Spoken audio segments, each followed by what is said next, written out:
So did you guys all read?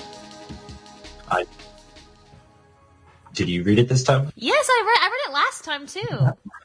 I thought you said you didn't finish it last time. No, I did finish it. I just didn't understand it. Wait, I thought I finished it. Cause I totally finished it. Well, that's my bad, because I could have sworn you said something about it.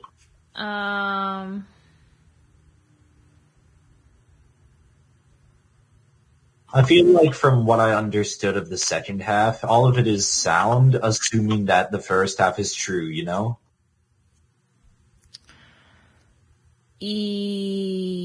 Maybe. I don't know, because I didn't really understand very much of it. Okay, hold on. I gotta go get my rice.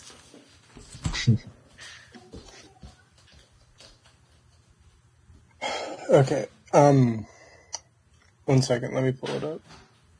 Computer got unfrozen.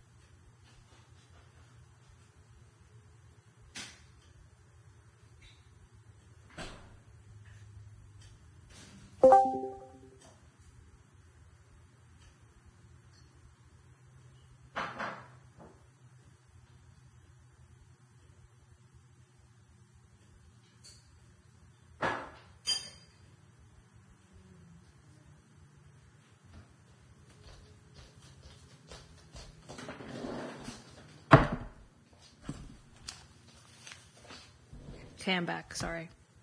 Does anybody actually understand everything?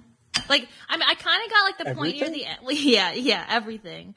No, but I kind of got like the point near the end where he was like talking about, I mean, basically like the whole whereof one cannot speak, one must remain silent. But like, just like all of the logic shit and like, I followed some of it, but like, is anybody good with that kind of thing? Good with the logic stuff? Yeah. Kind of. I think I understood it for the most part, but... Yeah, same here. Sorry, what? I was just agreeing with you on I understood it for the most part. Like, I feel like I kind of got some of it, but then some of it I just couldn't. Like, when like the stuff with like the omega sign and saying like, what the fuck? Like 6.241. I was like, I'm just trying to make sense, but like, I don't think it's vital to understand it, to understand his general point. But like stuff like some of that shit, I was like, I don't even know what's being shown here. Like, does that make sense to you, that proof of the proposition 2 times 2 equals 4 runs what? Kind of. Okay, I know what, like, general purpose it serves within the actual, like, work itself. Okay. Which is to just, like, introduce the idea of, like, formalizing these claims within logic, and then after that he goes into he just starts applying that same idea to language. But if you're talking about like understanding every element of the proof itself, no, I didn't. Okay. I kind of want to, but yeah, honestly I thought it wasn't as important as like what the point was. I don't think he was really trying to educate the reader on like, hey, this is how you can like axiomatically prove it. So right. I didn't really think too much about it. Well, I mean, it teaches a lot as a given, including Russell's set theory stuff and how he uses symbolism. A lot of that is really kind of an implied knowledge before going into this test. Okay. I do not have that knowledge, unfortunately. Me either. So. Also, I was able to get my audio to work, so that's good. Oh, nice. So did you actually read it? Because I know you said, wasn't it you before that said that you just got frustrated after the 4th part and just stopped reading through? I finished it last night. So now I can say that I've read the Tractatus, even though I assume y'all are talking about Proposition 5. No. Or No. like point 5. No, we were talking about. I mean, it wasn't. I mean, I was just giving an example of some of the logic-y stuff, like or proof stuff that he said. That probably, as something disposable mentioned, isn't super vitally important to understanding his main point. But 6.241, just I was like, what the fuck is happening there? Like, what is that? 6.241. Yeah, but I don't think it's that important to understand. I was just trying to give an example of like something I didn't. Like some of the stuff I didn't get. Oh yeah, I see. all of the like if P then Q stuff. I'm familiar with that, but like all of that was going over my head, especially like 6.1203 through like 6.1212. I'm going to be All honest, of the that later stuff was section, just- yeah. Hmm? The later section of the Tractatus are definitely quite dense in that kind of regard. Yeah. Yeah. But I mean, I think I mean I don't think I don't feel like it was all nonsense to me. Like I feel like I kind of got something out of it. But the problem is I don't even know what exactly. I mean, I think because he's sort of talking about how in general like logic, like we can't think anything outside of logic. Like logic is just like it's literally impossible to think something that isn't logical, right? Yeah, that's one of the Yeah. big points of it. To try to use axioms to compress all of the physical world into a logic and then say, well, if you can't express it logically, it's bullshit, pretty much. Well, no, but I thought he was saying that literally everything we can't express is logical. Like, or like... Well, yeah, he was saying, well, the general idea is that they all follow from those atomic facts, right? And that any idea that is an extension of them can be expressed logically. But Yeah. did he ever say at a point that like no, oh yeah, he did in the first part we read that atomic facts were the most fundamental. Yeah, sorry, never mind. So yeah, I think you're right, in short. Sorry. I just had a moment. Or I forgot the first half. Yeah. I just don't know if anybody is more familiar with, because like I'm not really familiar with logic and like the, history of logic or the logical thinkers. So I'm not sure how his assertions stand, how they stand in relation to what other people have said. I mean, he mentions at some points, he's like, oh, like as opposed to Frege, who thinks this and this about sets or some shit. I don't fucking know. And then, Yeah. But like, I don't know. I'm not intelligent enough to have an opinion, or well read enough, we'll say, to have an opinion about it even. Oh, Milcom says, I understand the basic structure as atomic facts are empirical or logically tautological, and every derivative fact must be derived by logic. Yeah, that sounds right. It does sound right. So wait, are empirical or logically tautological? Okay. So there are empirical facts.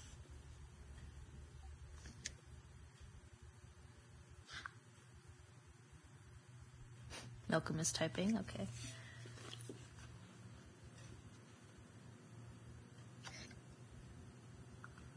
Basically, logical positivism in a sentence. Oh, okay. If they are empirical, then they would also need to be logically tautological, right? Well, that's something. Yeah, I'm not sure. Because I thought he was saying like truth or falsehood isn't like I don't think a fact is something that's or wait. what am I saying? I mean, he had that part in there here. He was saying like, "Oh, truth or falsehood isn't like actually a big deal," or some shit. Do you know what I'm talking about? He just mentioned how like traditionally logicians would think that a proposition can be true or false, but this isn't so much of a big. Oh wait. Oh yeah, that was when he was talking about Freed too, right? Possibly. I don't know. Is that okay? I think so. But I don't know where it is. I don't remember. I didn't write it down or anything. Are you talking about 4.431? No. This was in the just. Maybe he said it there too, but I remember him saying in what we read today or for today. Okay. Anybody else do the reading? Christ. I thought something about it, but I thought It rings a bell. yeah. But I can't recall like where it is. Yeah, I'm trying to look through it now. Let me see.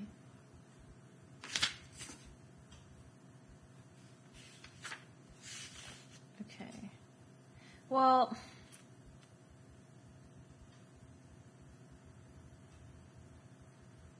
I don't know. This isn't exactly it. At 6.113, he says, it is the characteristic mark of logical propositions that one can perceive in the symbol alone that they are true, and this fact contains in itself the whole philosophy of logic. And so also it is one of the most important facts that the truth or falsehood of non-logical propositions cannot be recognized from the propositions alone. Okay. That's not what I was... It's literally right before then. Okay, what I was talking about, I think, is 6.111. Okay. Where he says, theories which make a proposition of logic appear substantial are always false. One could, for example, believe that the words true and false signify two properties among other properties, and then it would appear as a remarkable fact that every proposition possesses one of these properties. This now by no means appears self-evident, no more so than the proposition, all roses are either yellow or red, would sound even if it were true. Indeed, our proposition now gets quite the character of a proposition of natural science, and this is a certain symptom of it being falsely understood. Okay. What does that mean, guys?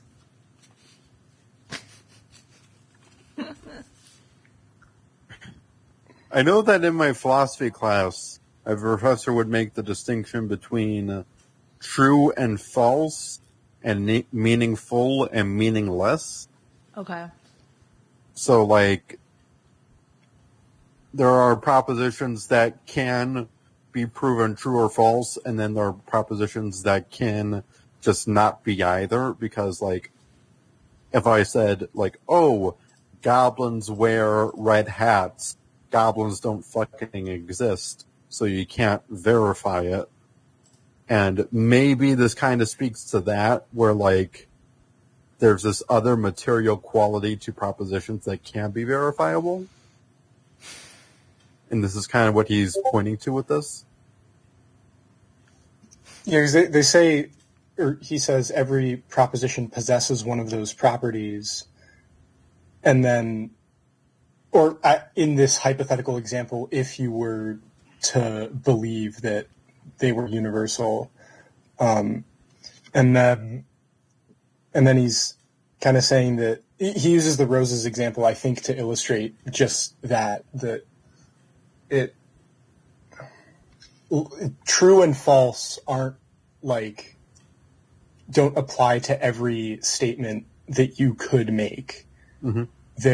And those statements would not fall under the logical categorization that he's been talking about. Categorization is the wrong word, but I guess just system.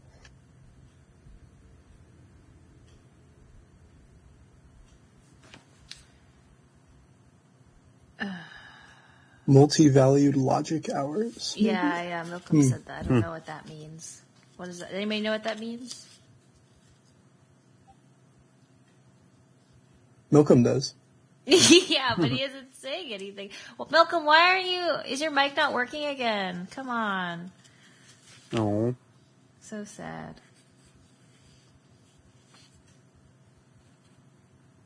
I really like his like weird diagrams of like the true and false, like not the charts, but like with the brackets.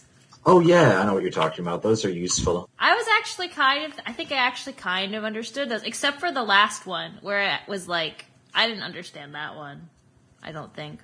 Oh, that makes sense, Milcom. Okay. What he's saying is that there's like a scale to how true or false something is, and he's trying to draw that parallel with roses being on a scale between red and yellow. Oh. Is that what you're saying? What?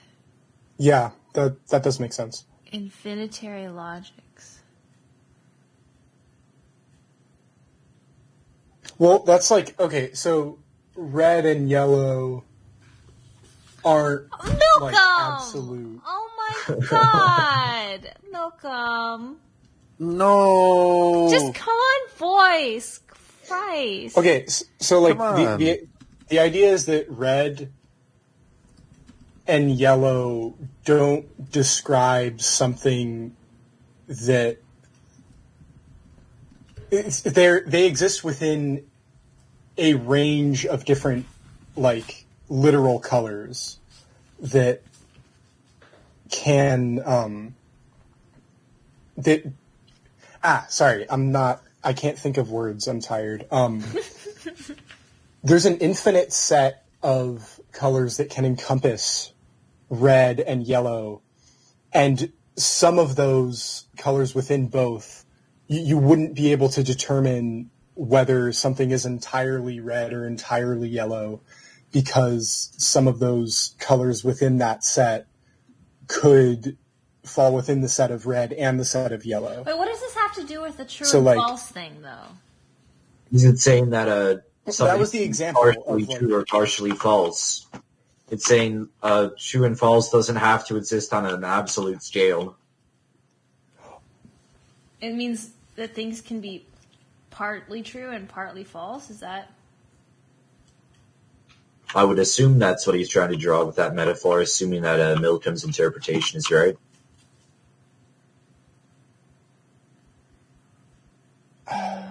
This is the thing. Well, like, it was.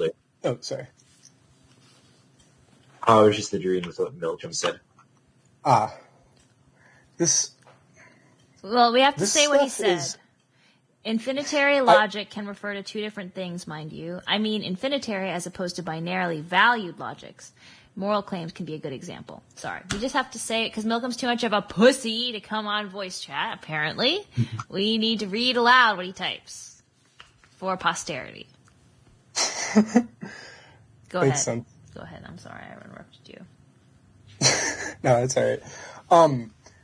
Just that we haven't been talking for that long, just like 15 minutes or something. But talking now, I even though it was sort of confusing, these are hard ideas to express in definitely. like understandable language, and Something disposable. Let me refer you to point number 7. Whereof one cannot speak, thereof one must be silent. Just, like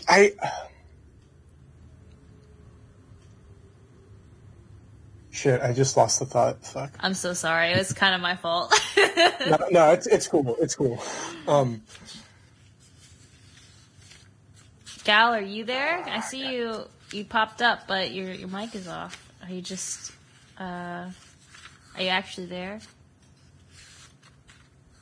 Maybe not.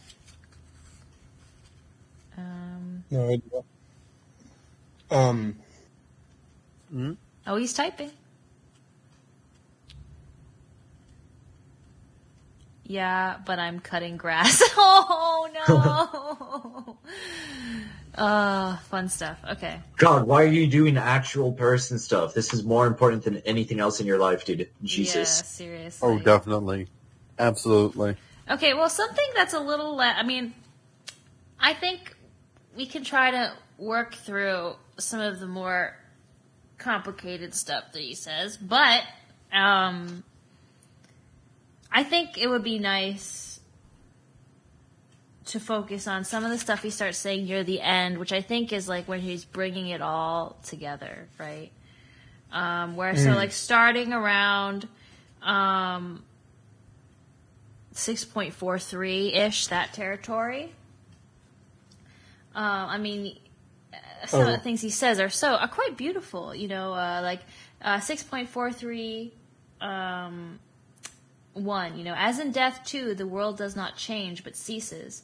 Death is not an event of life, death is not lived through. If by eternity is understood not endless temporal duration but timelessness, then he lives eternally who lives in the present. Our life is endless in the way that our visual field is without limit. Oof, I like that. I like that quite a bit. Well, I mean, that's kind of just the standard materialist worldview, isn't it? Well, it doesn't matter. I still like it. Well, I mean, he puts it really nicely, but, Yes. like, that's not really anything too new, is it? I wouldn't think Wait, how so, is that? no. Wait, how is that? I mean, wait, I'm not sure about.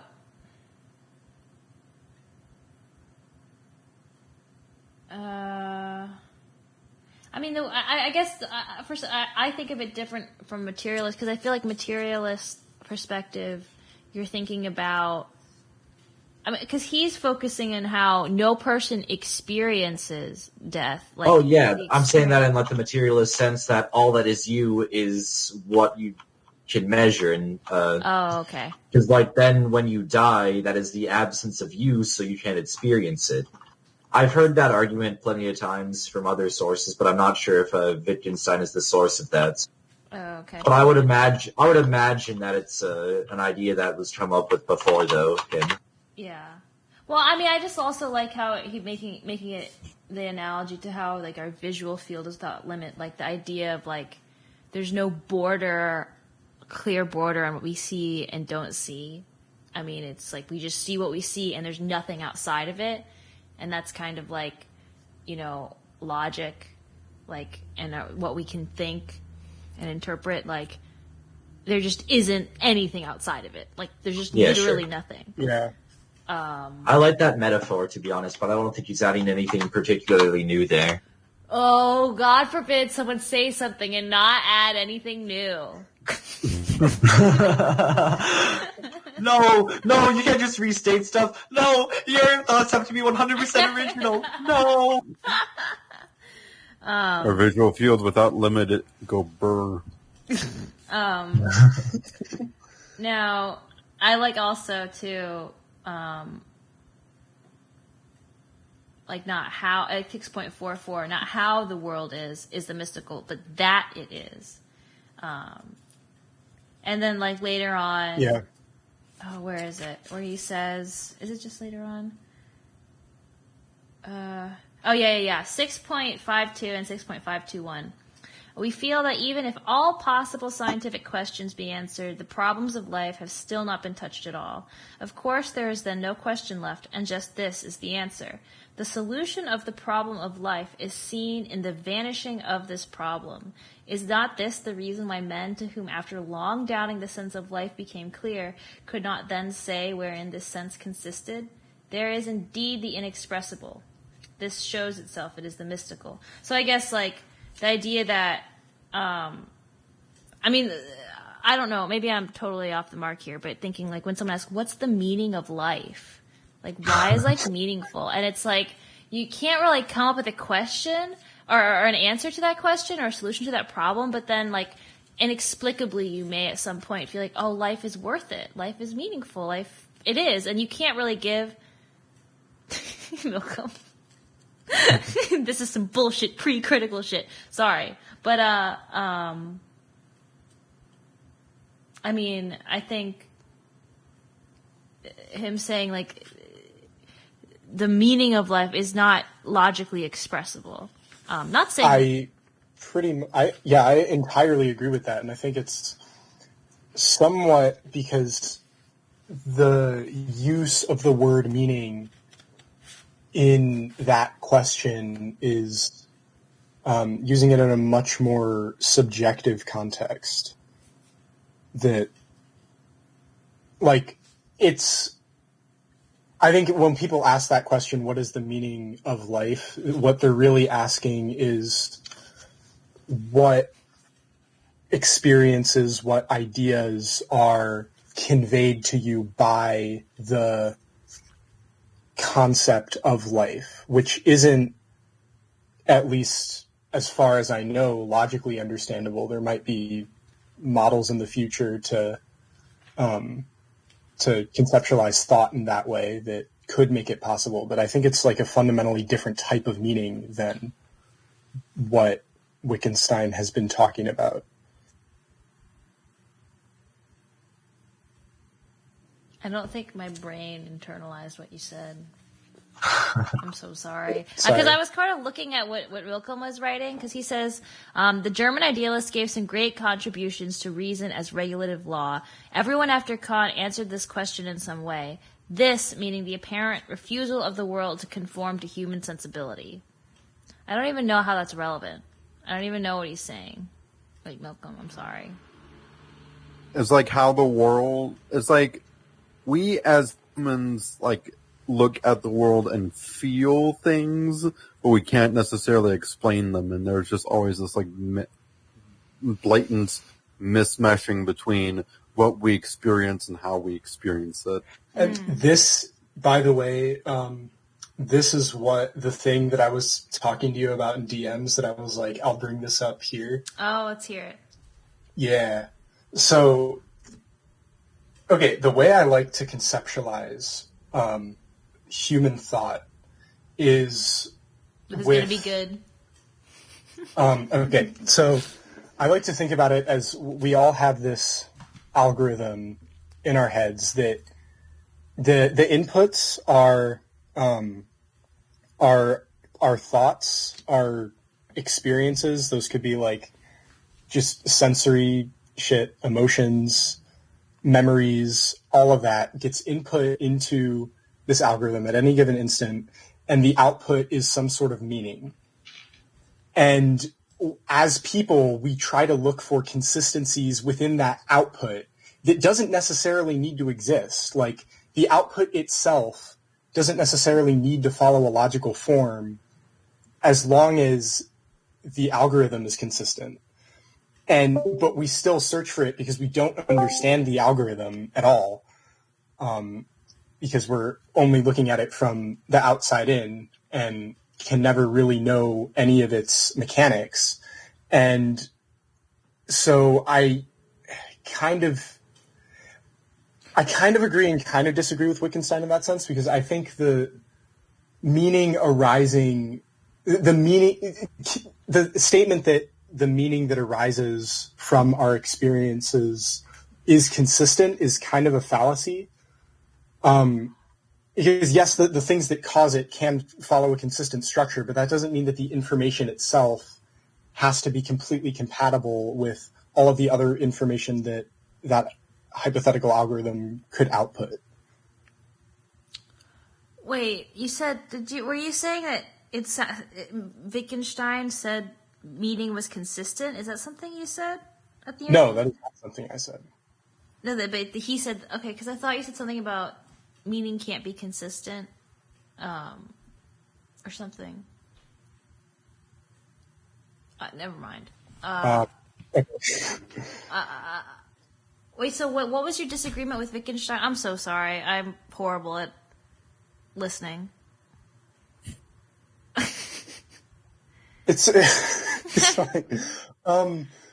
I mean, so here's the thing. I can't say, because of what I said before about meaning, thinking that the logical conception of meaning that is being talked about by him and the other conception of meaning that we were just talking about with the meaning when of does life. he talk about the meaning of of life? Like, what are you referring to? You're referring to what I just read? I'm referring to our conversation. Yeah, okay. Not to anything. When I said the other conception, that was about what we were just talking about. I see. Okay, I'm sorry. And how I was saying that those are distinct.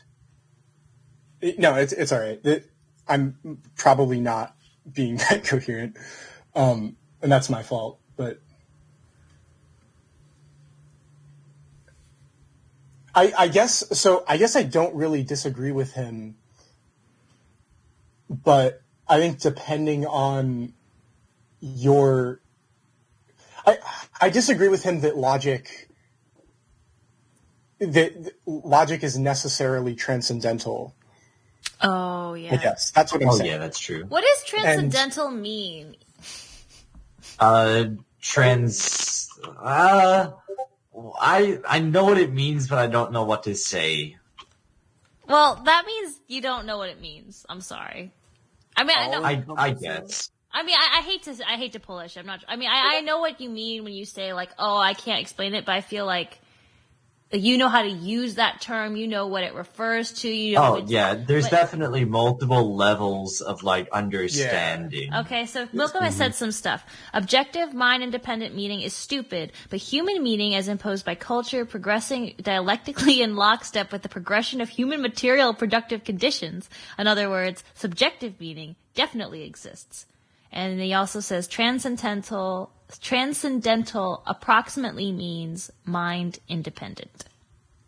Oh, that makes sense. Okay. Ooh.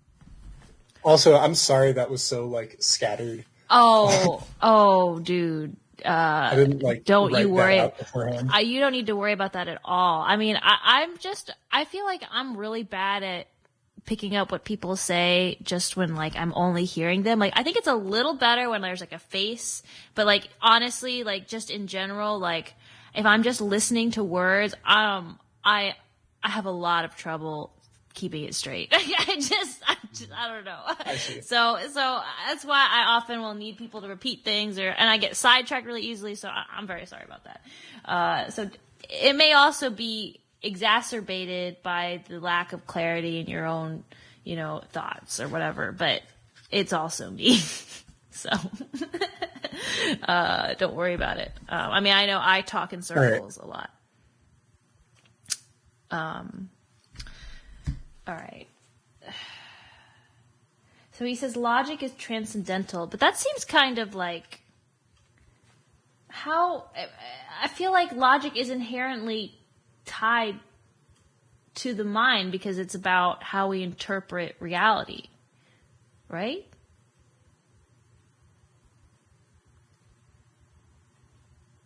Is that... Sorry, I just had to deal with something in real life. Hey, sorry. This is real life too, guys. This is real life. Like, I don't know why. Yeah, you're right. No, but... no, like, I literally couldn't hear you. Yeah, it's fine. It's all good. No, but Fuck. like to say... So disorganized. Dude. Well, I mean, I'm going to be honest. I feel that logic, it probably makes sense that the idea that logic is transcendental, it does quite make sense, but I feel that logic is also not inherently very useful in its most pure form where it is transcendental. Does that make sense? What does transcendental logic even mean? The kind of, so independent of yourself. So, you know how supposedly all of your ideas are become much anyone can get to that? It's just a nebulous term, to be honest, and has very different meaning in the place I usually see it. Sorry, my audio had a seizure while you were talking. Malcolm says, mind independent means existing meaningfully regardless of mind. To say that logic is transcendental is, to use a Kantian turn of phrase, a transcendental illusion, and to be honest, is quite distastefully similar in this aspect to objectivism.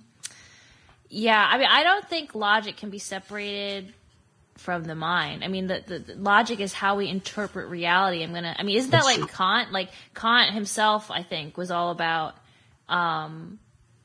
like his whole transcendental idealism was figuring out how the structure of the way we interpret things, which is mind dependent, is part of like the metaphysical reality or some shit like that. I know I'm probably totally butchering it. Malcolm can just type away and tell me exactly what I got wrong. But I know there's that like analogy of like the mind is like the looking glass or some shit, and like the way like it filters reality through that looking glass. And so like I feel like logic is part of that looking glass. Like, okay. Kant's transcendental philosophy was anti-dogmatist metaphysics. In other words, killing transcendental illusion.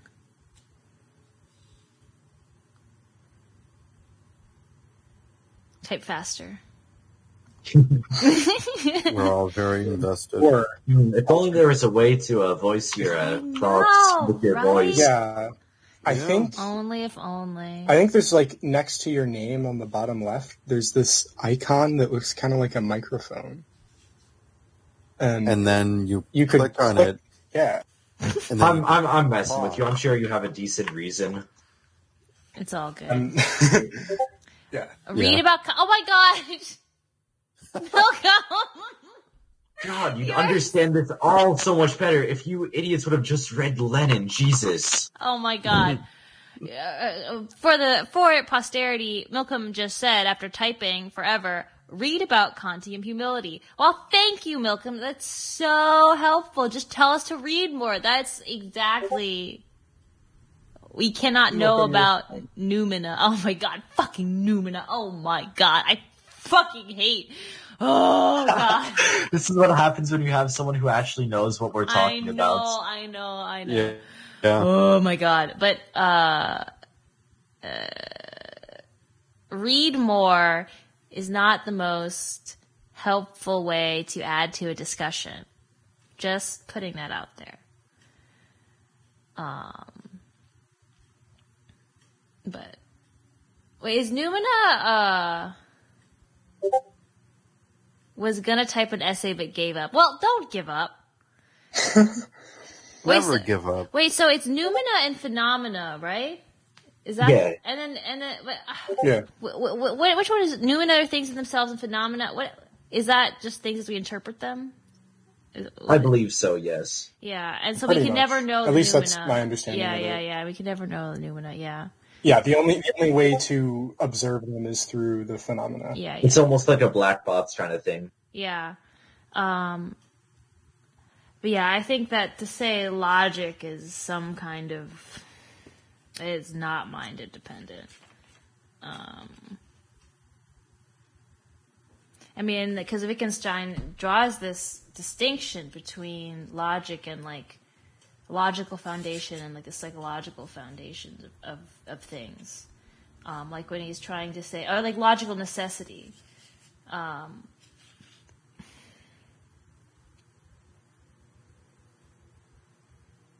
Yeah.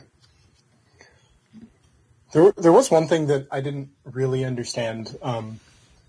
This might be a minor point to bring up, but I remember him when he's drawing connections between mathematics and logic, right? Oh yeah, I And- like that. I could understand that a little more.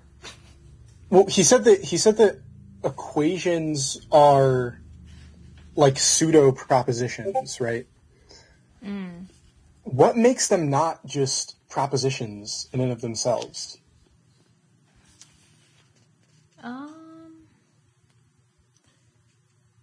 Could you possibly find Sure. One what second. it is? I actually might be able to find it because I'm in that. Well, I think the thing about an equation is that it has two different expressions, like because it's not just like a proposition. Wait, Well, I mean, to me, I feel it has more to do with the sense that an equation is saying that this is this. Something like that, maybe? yeah, because he doesn't care about identity or something. Yeah. Yeah, he doesn't really worry about identity, and I think it was like hang on, like, I forgot the exact passage, but something in the 5.5s he was talking about how a function f of a comma b, where a equals b is completely useless, and instead should be written as f of a comma a, you know? Oh. Yeah. Hello. Hello. Somniac, hey! What's up? You get I'm unmuted. to join our... Oh. You get to join our confusing deep dive into logic. Ugh. Like, so I think I sort of understand what he was saying, because equations describe, or his claim was that mathematical equations describe like logical consistencies within mathematics itself, but not really as descriptions of reality. Because all mathematics is a system of logic and not like a description in and of itself. But math can describe reality. And using the language of mathematics, I think you can make propositions that do come in the form of equations. Maybe I'm just kind of making a semantic point that I don't know. It seems like a really propositions aren't equations in and of themselves, but the equations are just part of the propositions, and therefore what he said would still hold. But I don't know. That was just a thought I had. It seems like a really trivial point that equations can describe reality, but it seems like it would be almost impossible to take an equation and say, this does describe reality. Oh, absolutely. So it's definitely a tricky kind of region, you know? Well, yeah, because you would need to assign non-mathematical meaning to the equation before you could call it a description of reality, and then once you do that, you need to assign pure math. a meaning to any symbol to have it correspond to reality. I mean, you think about, you read a book, a fiction book. It doesn't correspond to reality in any way. It doesn't have meaning, but then you say, oh, actually, this fiction book is nonfiction. And then, I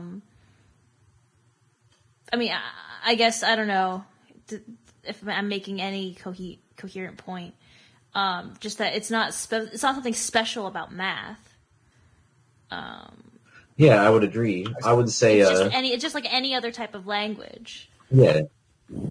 Because, I mean, to be honest, you can describe reality using symbolism by just saying, okay, A is reality, you know? Like, there's nothing inherently special about that. What makes math useful is that it has the ability to, if you have the right axioms, you can create something that can usefully model reality, and you can manipulate it. Well, I think the more important point is that math models patterns, and that our reality is made of patterns. Totally, yeah. Well, I think, because, I mean, he's basically saying, for instance, like in an equation, on either side of the equation, you are saying the same thing. Like, oh gosh, where was it? Where he was saying, like, basically, like, when we solve an equation, like, what we're doing is just making it easier for us to understand, but we're not changing the meaning of anything. Yeah. And so, like, whatever. I'm just going to read what Milcom wrote. He says, no, what you were saying, absolutely, yes. That's what he's trying to get at, kind of, by saying equations are not inherently useful. Yeah, I spent some time in middle school. Trying to understand, wait, why the fuck does algebra work? And I eventually came to that exact same conclusion, which is like, all you're doing is saying, I know this is equal to this, so I'm just going to fuck with it until it's easier for me to get. Pretty much, yeah. I just want to find the... I would argue that equations are useful for comprehension, but, like, only for comprehension. Beyond that, they aren't extraordinarily useful. So it's like 6.2323. The equation characterizes only the standpoint from which I consider the two expressions, that is to say, the standpoint of their equality of meaning. To the question whether we need intuition for the solution of mathematical problems, it must be answered that language itself here supplies the necessary intuition. The process of calculation brings about just this intuition. Calculation is not an experiment. So basically, like when we manipulate the equations, we're just making it more intuitive to us, but it doesn't change the content of them. Yeah, I mean, it just... Yeah, I believe that's what he's getting at, definitely. Yeah. Oh yeah, like the method by which mathematics arrives at its equations is the method of substitution. Yeah.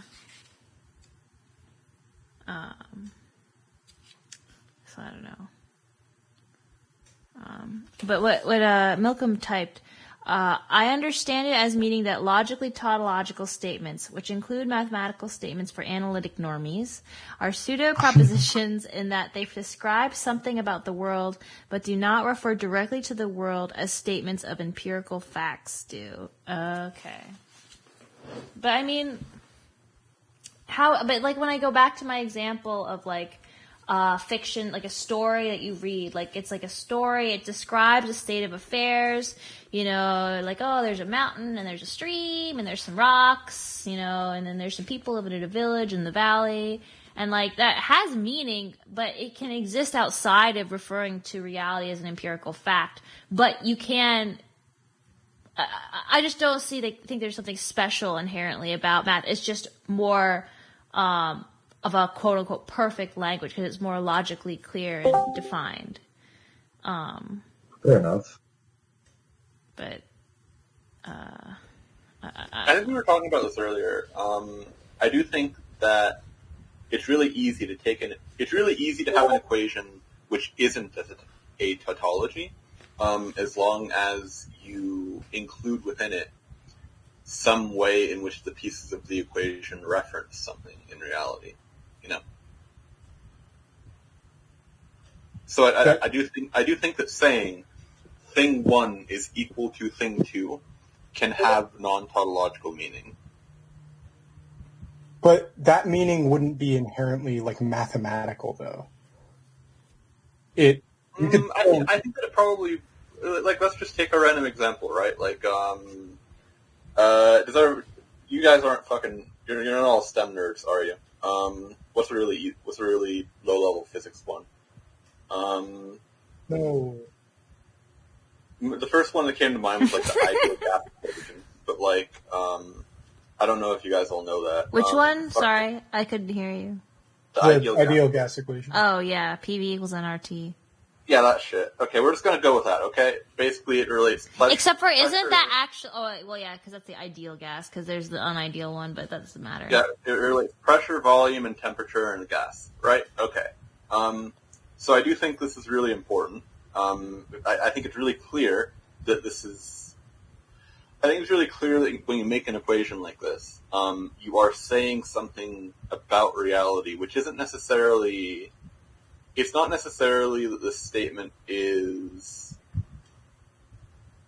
You're not saying that reality is mathematical, but the statement itself is kind of fundamentally mathematical. Does that make sense? Yeah, absolutely. Okay, I'm glad. Just said what I was trying to say, but like actually coherently and with way less words and better.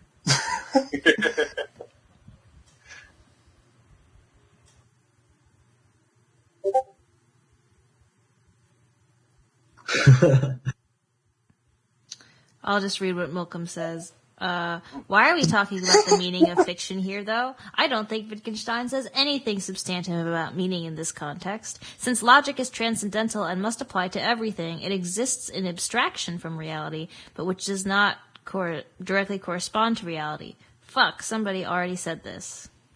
Wait. Okay, I didn't do the reading, so correct me if I'm wrong here, but how can logic be completely transcendental if you can form logic validly in multiple ways? Well, wait. How would forming logic? Well, yeah, no. There is only one logical structure to the world, and all languages operate under that same structure. Wittgenstein says it, so it must be true. That's what. But did you catch what I said, Somniad? Yeah, there's one logic that corresponds to the world. Is what you're saying? That's what Wittgenstein really says. Yeah. Okay. I mean, no. Like, it does seem like you'd be able to. I don't know. It seems like at the very least you'd have to thoroughly rule out the possibility that there are multiple valid ways to construct logic that correspond to our reality, that give different answers. No, okay. I think I kind of just did it myself, right? I think that if they gave different valid answers, then you would get two different realities, but we only have one. And so if there were two valid ways to construct logic, they would both lead to the same thing and therefore be equivalent. Yeah. I think there's also a difference between using logic to applying logic to various systems in reality and constructing the foundations of logic itself. Like you can use logical methods to reach different conclusions, but that doesn't necessarily mean that there's any falsehood with logic itself, just in how it's applied.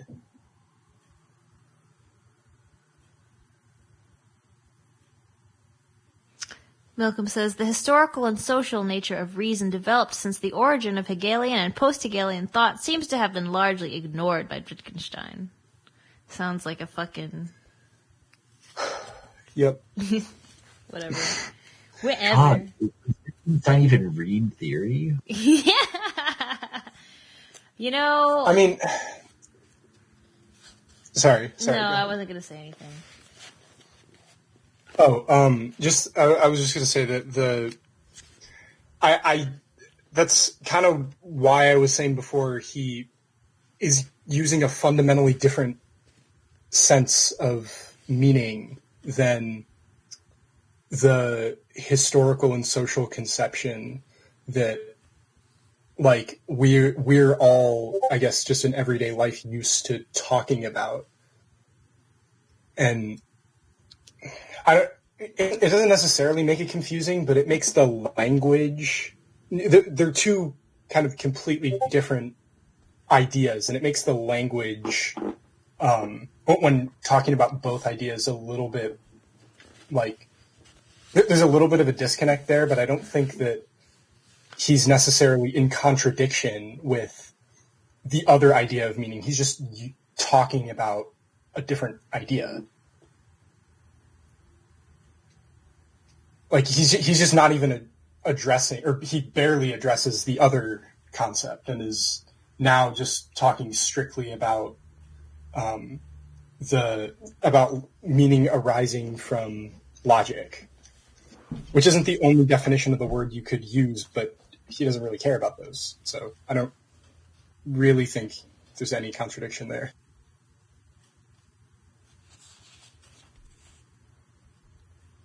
I guess I got sidetracked thinking about what you meant by meaning. Like, did you mean... Like, mean... Like, Did I? I don't know. I got sidetracked. I mean, just while listening to you. Sorry. I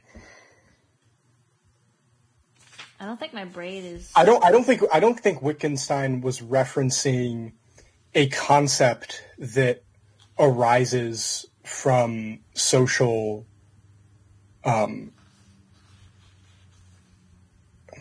social conditions, I guess. Like his idea of using logic to explain the universe and assign it meaning is a completely different concept. So than... Sorry. No, just like, so you say assign it meaning. Like, how are you defining meaning? Like, you don't mean meaning of life, like purpose. You mean like No, I not would at all. assume it's Yeah. information, right? Yeah. Yeah. But I mean,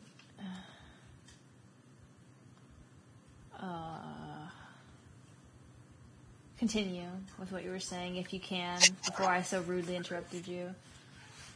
No, it's all right. I'm also probably not using the right words. But So, anybody want to? Okay, what was Wittgenstein trying to accomplish here? Well, he was trying to essentially compress the world into a set of axioms, which could then be described logically, and then from there he could say, "Oh well, philosophy is pointless. Screw all you guys." Yes, exactly. Yeah. Hi guys, I solved philosophy. We don't have to do it anymore. I did it. Right. Sounds like fun. which is weird because he doesn't address everything in philosophy. Well, I mean, Like- there's like two.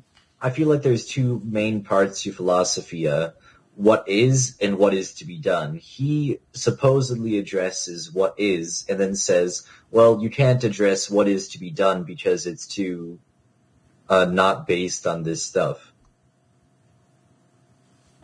And I think something like that. Well, he does say, because I actually posted this in like general, like, it is clear that ethics can not be expressed. Ethics are transcendental. The first thought in setting up an ethical law, this is 6.422, by the way. The first thought in setting up an ethical law of the form, thou shalt, is, and what if I do not do it? But it is clear that ethics has nothing to do with punishment and reward in the ordinary sense. This question as to the consequences of an action must therefore be irrelevant. At least these consequences will not be events. For there must be something right in that formulation of the question. There must be some sort of ethical reward and ethical punishment, but this must lie in the action itself. And this is clear also that the reward must be something acceptable and the punishment something unacceptable. Of the will as the bearer of the ethical we cannot speak, and the will as a phenomenon is only of interest to psychology. And then I just don't even know what he's going here with this. Like, if good or bad willing changes the world, it can only change the limits of the world, not the facts, not the things that can be expressed in language. In brief, we must thereby become quite another.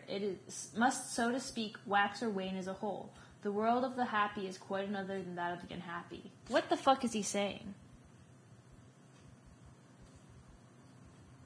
Anybody?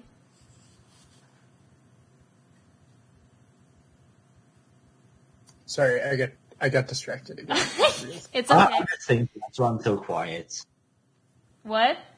I'm just thinking that's why I'm so quiet right It's now. fine to be... Oh my god. Milcom says, TLP is, in my opinion, a reductionist, premature, and underdeveloped form of what would later become as revolutionary philosophy of language enunciated in philosophical investigations. I mean, that's what Honestly. I imagine it to be, yeah. The whole reason we're reading this is for the philosophical investigations. Like, that's why we're reading Also, this. to critique it and see why this doesn't work. Yeah. Why the system in philosophical investigations is therefore necessary. Or, I don't know if necessary is the right term, but I think you know what I meant. No, I didn't know what you meant. So you. Oh shit. Yeah, only I know what I mean exactly. So what I'm trying to say is that the best way to understand what is wrong with something, you first must understand it before you can understand what's wrong with it. So by reading TLP, we can then see what's wrong about it, and then we can see the answers in PI. Well, yeah, because the thing is, I read the investigations, like, in a class, but, like, I had never read the Tractatus or anything like that. So I just had it completely in isolation. But I feel like maybe going back with having read this, he probably references TLP, I'm guessing, or references concepts he addressed there. And it'll be nice to get that perspective of seeing, you know, because, I mean, you can honestly see the progression from the TLP to the investigations. Like, it does seem like Like, they don't seem like they're from completely different people. It just seems like he realized he had a few things wrong in the TLP, but like the way he thinks is still the same. If that makes sense. Yeah, that makes sense to me.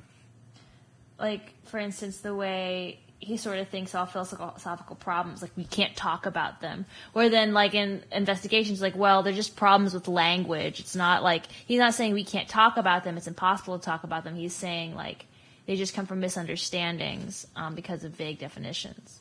I mean, because, like, the main difference here is, like, he's saying that, first of all, there is this clear logical structure to the world that is transcendental, but also that, like, there are definite atomic facts or propositions or, like, things, like, in the world that, like, are clearly defined and that they sort of maybe, forgive me, I could be totally wrong, metaphysically exist. Whereas in the investigations, he's totally, I mean, everything is just soup that we just classify into these, like, categories, and it's not really clear what one thing is versus another thing. Like, it's all like a, you know, there's no clear boundaries between concepts.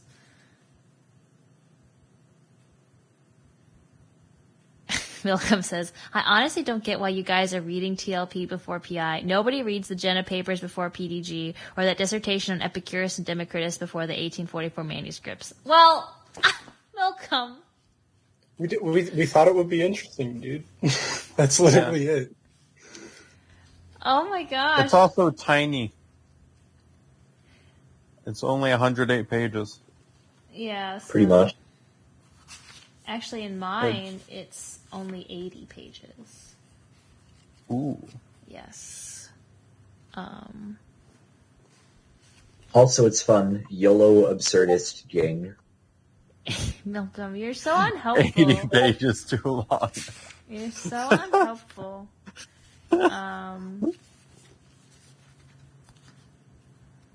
Yeah, I don't know, guys. Anything else anybody has to add? I'm sorry, I feel I have no coherent thoughts on the matter.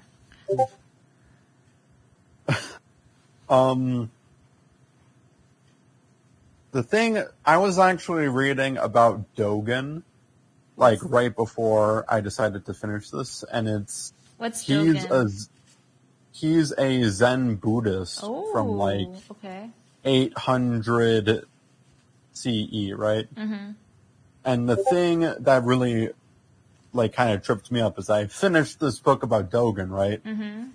And then I got to, like, the stuff in, like, Proposition 6, specifically about, like, death and such, right? Mm-hmm. And I'm just like, oh, shit. Like, Wittgenstein and Dogen, they have very different goals, and because of that, their methods of approaching things are extremely different. But, like, a lot of the like, axioms and a lot of, like, the stuff that they kind of observe are very similar. Like, this whole thing about, like, not being able to... Shit, I forget exactly how Wittgenstein phrased it, but, like, this whole idea of, like, the world being the limits of the self. Oh, yeah. Kind of like when he was, like, going into solipsism for a bit. Mm-hmm. Like, Dogen would say, everything is a dream within a dream. As in, like, we can wake up from ourselves, but because we see the world through ourselves, we cannot wake up from that, so we cannot see the world in an objective way. And, like, they both have a similar frustration to language, but, like, Wittgenstein is like, hey, we can't talk about these things because they are not logically consistent. But Dogen's like, this is like the whole philosophy versus religion thing, but like Dogen's, he's constantly contradicting himself. He's saying that one thing exists and is true, and then he will say that this other thing is also true, even though those ideas are opposite, as a way to, like, point to the fact that language cannot explain this idea, and it's just like, that's the interesting thing about Zen in general. You know, All right, we're going to get a little sidetracked, but I just need to have this. Okay, so I really like the whole idea of contradictions, right? I think it's very interesting, and I don't know if this is, my fucking chink ancestry or whatever, but like, because I'm half Taiwanese, but like, because like the whole idea of yin and yang, is like, the dark and light, but they each have a little bit of each other contained within, and I think maybe it is sort of an Eastern, perspective to view, it's more about balance. It's not about, being completely right or wrong or pure, like everything. And the idea that contradictions exist and it's okay to have, to be accepting of contradictions, right? I feel like, I don't know. I mean, the thing is, I always found the perspective of, like, balance really valuable in that way, and, like, push and pull and that kind of thing, because it is a really valuable perspective on how systems work in general.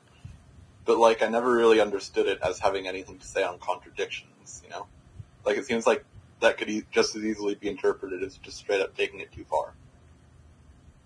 Possibly. I guess but the way I see it is, like, oh my god. I feel like I'm just gonna come across as just a very strange person. But like, You already did just say it. Yeah, I know. But I just, for instance, like, well, I don't know. This is more about aesthetics than about any kind of moral thing or whatever. But like,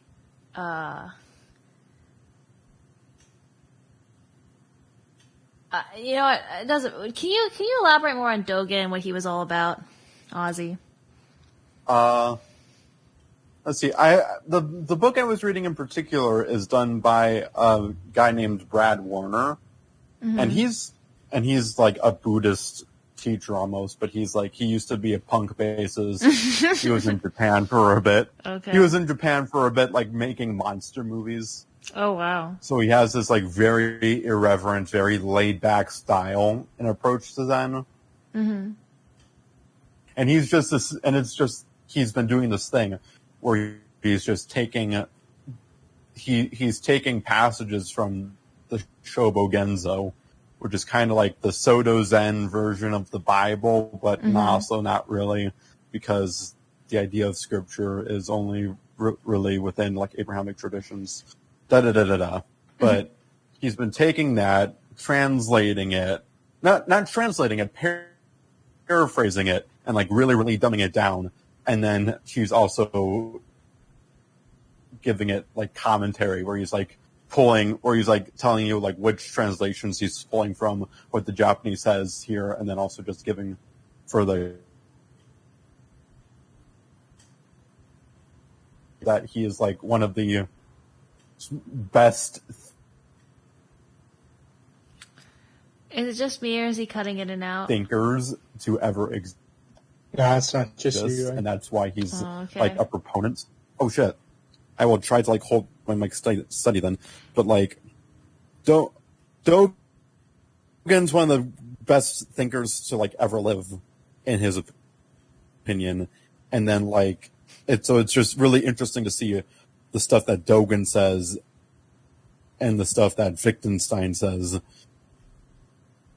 mirroring in interesting ways, even though Dogen's whole thing, like, what's the point of Wittgenstein? He says the things as like a step ladder, and then once you get across it, you cut out, you throw away the ladder. Yeah. And like, oh, everything's perfect. Everything's perfect. Everything can be reasoned with. But then Dogen's whole thing is like pushing through that like nonsense barrier. And like the main thing about Zen is that all of these Zen masters, they say all of these like really weird contradictory things about the universe.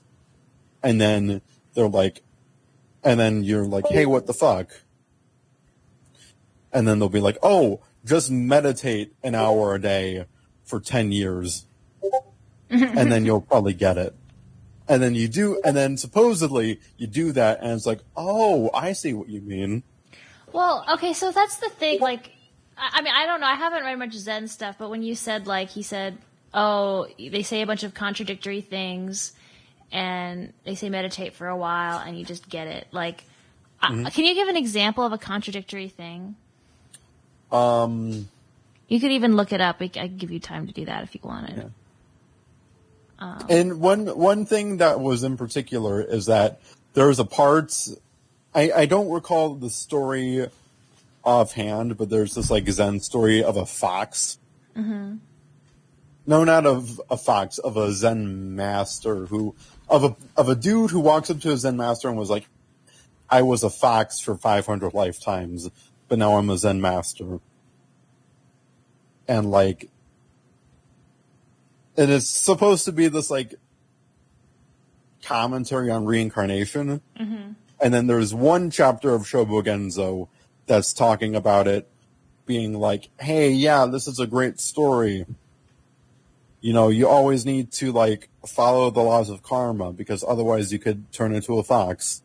And then there's another chapter that's directly like, oh yeah, fuck this story. There's no such thing as reincarnation. It's all about what's here and now. Oh. And it's like, so like, yeah, Dogen is like similarly impenetrable in that regard, but like in a different way. Where like Wittgenstein, you kind of get that he's making one point. He's just being really specific and trying to explain like really complicated shit. Mm-hmm. Whereas Dogen says simple stuff. What? At least Wittgenstein can make sense. Yes. Where like Dogen is purposefully trying not to make sense. Like Why? Sometimes he's a dualist, sometimes he's a materialist. I guess since the world doesn't really actually make complete sense, it's almost more accurate to describe it in a nonsensical and contradictory way. I don't know. That's exactly it. That's exactly the thing that Dogen was like trying to point at. Because that's sort of what I guess the way I feel about things. I mean, like, but I feel like it's important to be like, so some things can make sense and other things can also not make sense, but that doesn't mean the two things that make sense are the same thing. I believe that logical ideas of the world and logical patterns we can see in the world are more applicable to the world than random nonsense, even though the world is also random nonsense. Does that make sense? Yeah. Well, I guess, I mean, the way I would see it is it's not like you're just saying random nonsense. It's you're just saying different things that can seem true at the same time, even though they're contradictory. And it seems nonsensical, but it's actually, I don't know. Go ahead. Yeah, it's like with Dogen in particular, it's like, oh hey, you look at the world from this one angle and come to this one conclusion, and then you can look at this world from a different angle and come up with a different conclusion.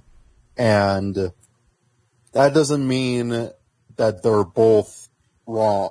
That doesn't mean that one has to be right and one has to be wrong. However, they're both, that just means they're like capturing a different part of the truth. Yeah. You know, have you heard of the elephant metaphor? I haven't. I'm not sure what you mean. You know, there's this story of the elephant and three blind people having different parts. Oh. Yeah. And it's like, you know, one has the leg and it's like, oh, this is a tree. And the other one has the trunk and it's like, oh, this is a snake. Mm-hmm. There's something for the ear too, but I can't remember it. Yeah. I've heard so that. It's like, so it's not like, you know, fuck. It's not completely right for having a tree and one person's completely right for having a snake. They're both right. They're just not completely right. Well, actually, they're all wrong because it's an elephant. Yeah. I mean, but I mean, here's it the depends. thing. It depends on what you consider for something to be this means. If you're like more of a platonic guy and you like the idea of forms, then I guess it is a trunk, and I guess it is a snake. But if you're thinking more of the fact that it came from an elephant and you literally chopped up an elephant, dude, then yeah, I guess it is an elephant, you know? Oh shit, I just did that same argument, except like in a more idea-based context.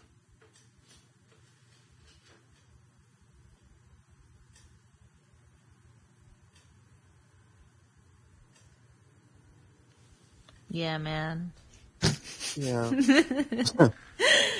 But like, just going back to Wittgenstein for a second. Nah, that's not. Like, Why not? I don't know. I'm just kidding. I'm just kidding. Oh my god, I'm so kidding.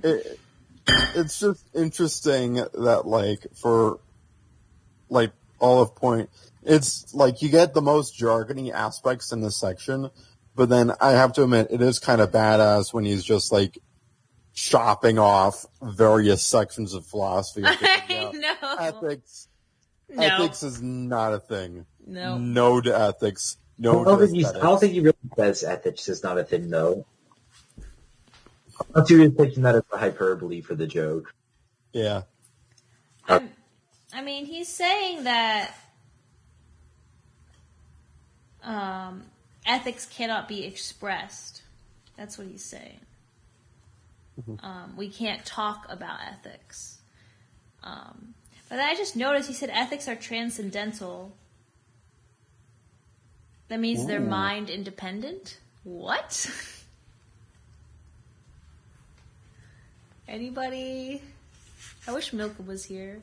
Damn. It's worth noting that Wittgenstein was a Christian. So maybe it has something to do with that. I don't know. To be honest, I feel like having a divine definitely does mean having a divine, I would say, is probably transcendental. And if you're accepting that there's a divine, then obviously it makes sense. But from an atheistic standpoint, these transcendental arguments don't make sense. Well, like he says in 6.4312, the temporal immortality of the soul of man, that is to say, its eternal survival also after death, is not only in no way guaranteed, but this assumption in the first place will not do for us what we always tried to make it do. Is a riddle solved by the fact that I survive forever? Is this eternal life not as enigmatic as our present one? The solution of the riddle of life in space and time lies outside space and time. Then he says, how the world is completely different for what is higher.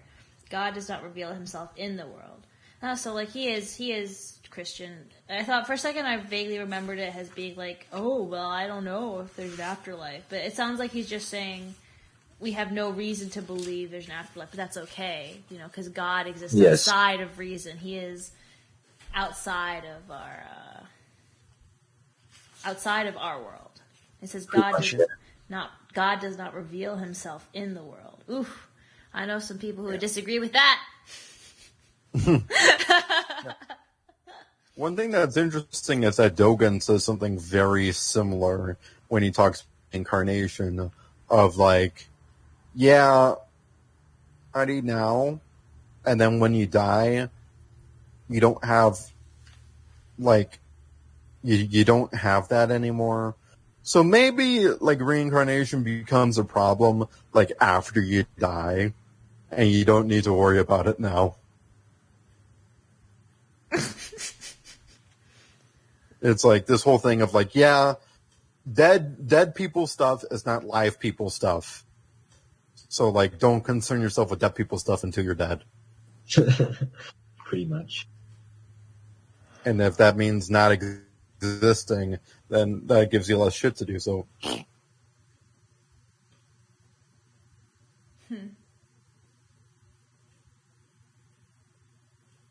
I didn't.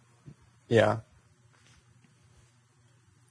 Well, guys, I don't know. I don't have a lot more to add on the Wittgenstein topic. Like, I don't. Yeah, we did kind of blitz through this thing. Yeah. I mean, I'm going to be honest. For what I feel the general understanding is, I feel like we all took out the point of the reading, and I think we all understand why it doesn't fundamentally work. Yeah. As a theory of everything, I guess you want to call it. Raymond, why don't you explain that for us? Explain what? What the main point of the work is and why it doesn't work. Why don't you do that for us? Sure, I'll try to do that right now. So, to me, the TLP is essentially Wittgenstein trying to have an end-all to philosophy. He's trying to use logic and trying to condense the world and all of reality into a axiomatic framework that he can then attack with logic. So I'm going to come back to this part, and this is where it gets shaky, right?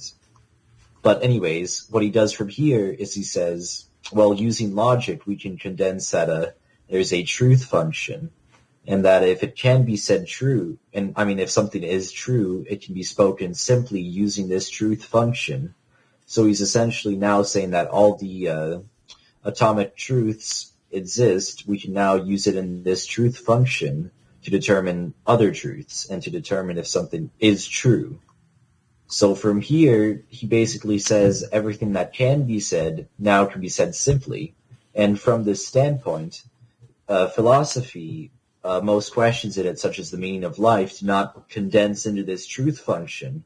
So that means that it's not based on atomic facts. So then he says, okay, well, philosophy is just semantics. There's no substance to it. And then from there, it kind of defeats the point of the work, but then he says it's more of like a stepladder kind of thing, where once you understand this topic, you no longer need this philosophical explanation, because the philosophical explanation makes no sense, accepting that philosophy makes no sense. So does that make sense? Yeah. I've been tense a lot of times there. Yeah. So then why is it flawed, Freeman? What's wrong with Well, to me, the biggest flaw is at the beginning. Like, once you place down the axioms, all of the rest of the stuff he says makes sense from a logical standpoint. But the difficulty is this axiomatic compression of the world into atomic facts. Mm-hmm. And he assumes that all of these things are completely transcendental and completely independent from everything else. But I do not believe that's true personally, and he later changes his mind on this stuff and feels that no longer is it so simple to just compress the entirety of reality into saying a list of atomic facts. Does that make sense? Yeah. So the problem of the TLP isn't necessarily the conclusions it reaches, but the very premise of it. Mm-hmm.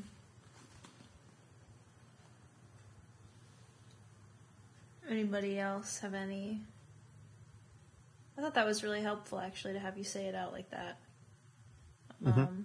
Although, I guess...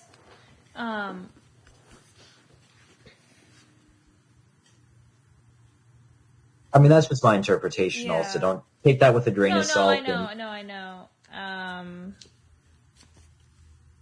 Yeah. I guess I've, from the beginning, I've always been a little bit confused about the whole atomic facts thing. But just because, like, the way I wouldn't use atomic facts in my, summary of what he was saying, but more just, like, Wittgenstein believes there's a logical structure to the world that, like, is real. It is how the world operates, like, and it's perfectly logical. And everything we can say about the world can be said perfectly logically, perfectly clearly. But sometimes we have things that we say that don't seem to be clear, and the fact that they aren't clear means that they aren't, representative of reality, and that's why we can't talk about them, these philosophical questions. That makes sense. Although I feel your explanation of how the world is based on logic does imply the atomic facts without... It might. It's because I don't quite get what the atomic facts thing is really. Just the concept of it kind of just, it doesn't feel as intuitive to me as, saying that like, the world has a logical structure.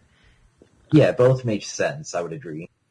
To me, atomic facts are really, they make sense to me, the notion of them, not that they exist, just because the idea of it being the smallest unit of truth, and then other truths are built upon it, that makes sense to me, but I could see where the confusion is. I mean, I guess that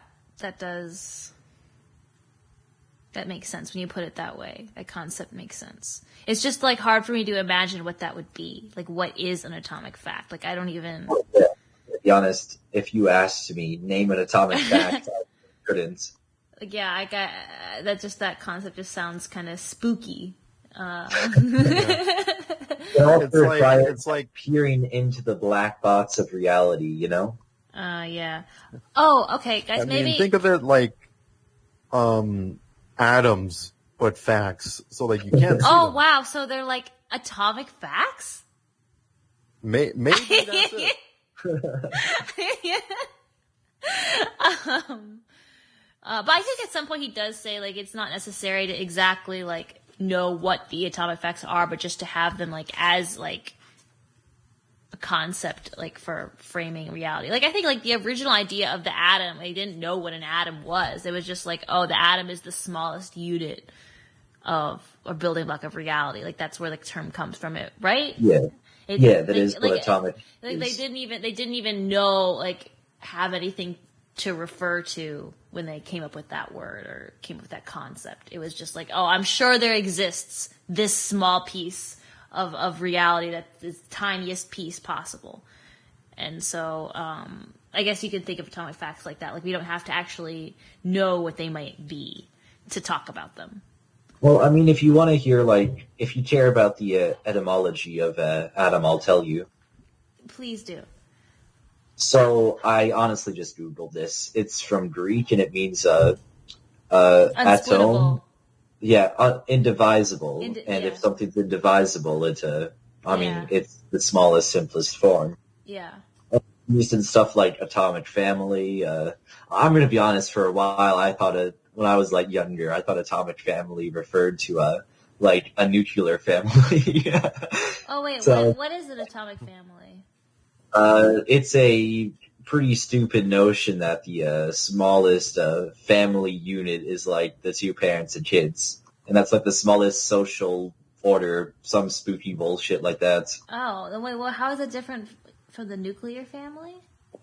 Nuclear family refers to like a family with a ton of problems, and I always thought the two were the same. But I thought nuclear family was just a mom and dad and kids. Oh, it is. Never mind. I lied. They are the same thing. I thought they were the same thing, but like for a family that like melted down. And then I heard atomic family used, and I was like, oh, wait a minute, these terms aren't the same. And now you've shattered my illusion that the nuclear family is not the same thing. Well, I'm glad I could illuminate a place. Illuminate? My life is ruined. How could you? The very framework of my being has been dissolved in front of me. Oh no. Oh God. Well, I was gonna say some maybe more. What's the word I'm looking for? It's not business stuff. Logistical stuff. Logistical.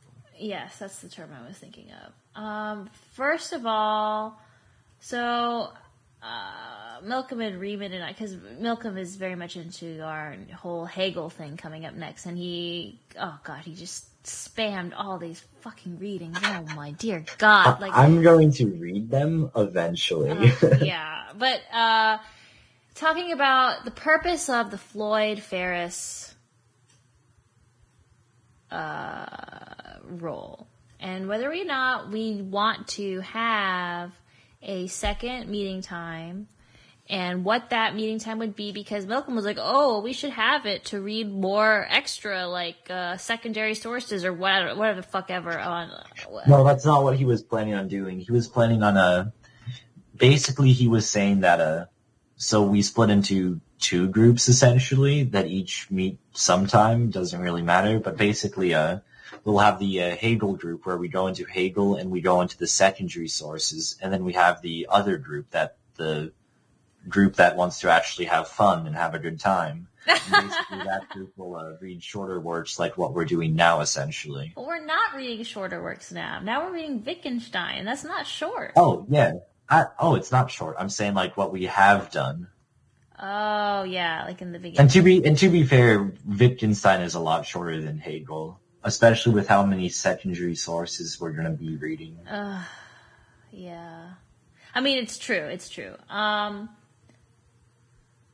I guess the issue was, I think, Malcolm said he wanted the Hegel stuff to be done on as an offshoot. But I thought, yeah, he was saying use Floyd Ferris for Hegel, which isn't the original intention of Floyd Ferris, but exactly. It definitely makes sense. Do you think so? Mm-hmm. I mean, it makes sense to do either way just because it hasn't been used for anything yet. Yeah. I mean, does that mean you want to... So who here wants to read Hegel? I am down to read some Hegel. I'm looking forward to it. Yeah. What about Gallon Soda? Your fucking mics, man. Come on. Gal's just knowing. Wait, Soda what? I'm done now. Oh, you're done. Okay. How do you feel about Hegel? Yeah. I mean, I'll be confused as fuck and not know what's going on, but sure. Well, that's why we're going That's why we're going to read a shit ton of secondary sources. Yep. Nice. Courtesy of Milcom. Okay, well, we need to come up with a meeting time. But the thing is also, the meeting time has to be one that works for Milcom, and I totally forgot about that. Because he is not here.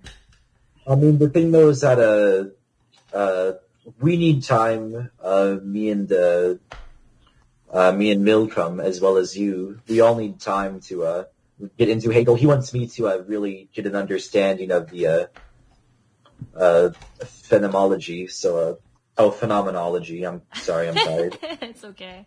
But anyways, he wants me to get a good understanding of it, and then he wants to discuss with me how we want to plan it out and what we want to do secondary source-wise, what we want to do each week. So that's going to take like a month and a half. Oh my god, so he's actually planning to have it be like basically a class is what he's doing.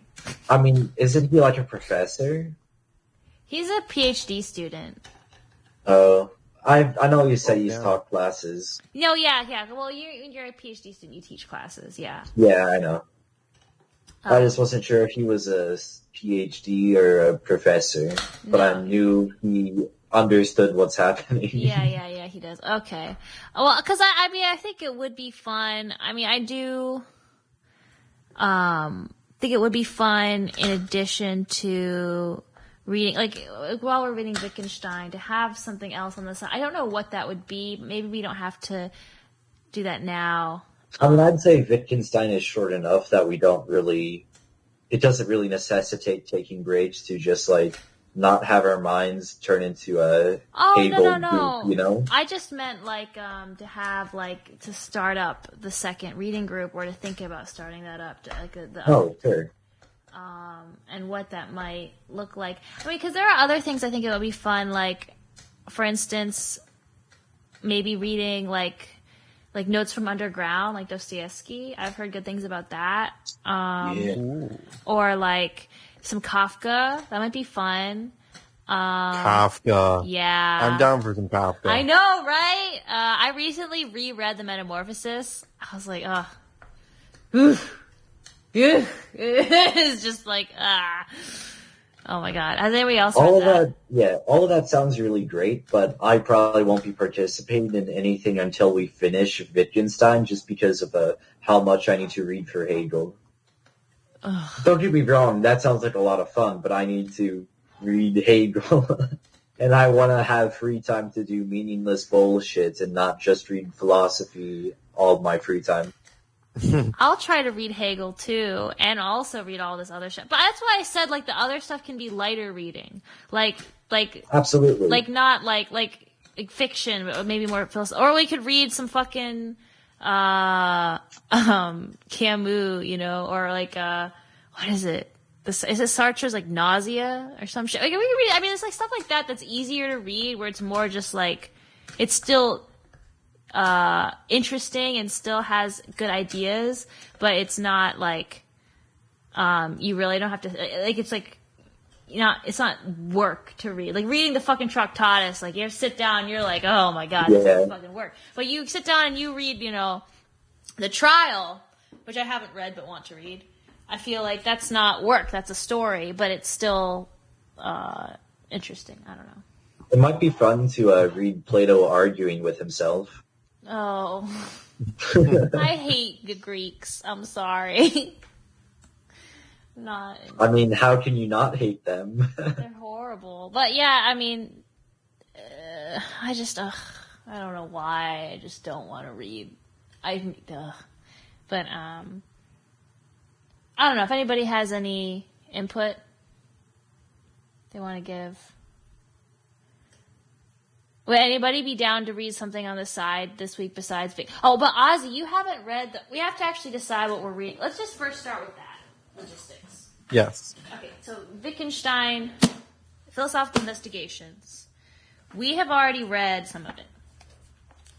You have not yet. You've read, like, how far into it? Like 20 not or so far. pages? Well, the first, 88 sections, or paragraphs, or whatever you call them.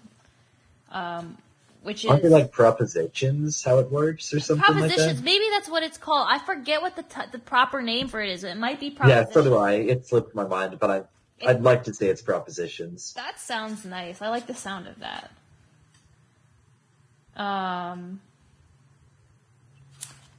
Because I have a different edition than the one that's in the... Does anybody else remember how many pages it was? Well, I'll say in my book it was 40 pages. Or 46 pages or so that we read so far. And I think it was pretty manageable because it's a lighter read than the Tractatus because it's just more intelligible in general. it's just easier to understand what the fuck he's trying to say. But Ozzy, so you'd have to play catch up. So yeah, I can do that. Yeah. But the thing is that was cool is when we met and discussed that part of the investigations, I mean, we got there and everybody was like, oh, like I kind of felt like I understood that. It kind of sucked because also we were like, like what do we talk about? But it was nice because it remember that. Didn't we like debate semantics? Yes, we did. We debate. It was so fun. The debate was fun. That was a good time. Let me see if I can look up that syllabus I found. Oh, where would it be, though? That had, like, recommended... Because I looked up a syllabus for like a course that read the investigations to get like, good ideas of where to cut off the... I don't know where I put it.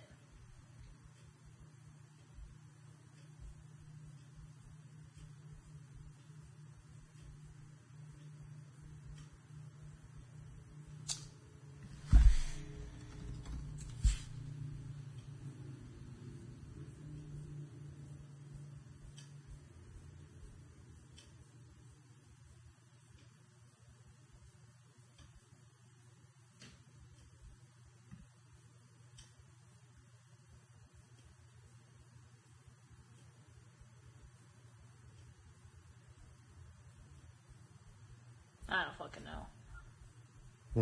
My knowledge of philosophical investigations is way worse, and I don't think I should have anywhere near as large a part I did. No. Yeah, I mean, I'm just looking to see... Because I had found a... Nope, that's not it. I had found a syllabus that cut it up. I don't have to find the same one. Investigations syllabus. Let's see. Oh, there you go. There's the one. Yeah, so... Oh my god.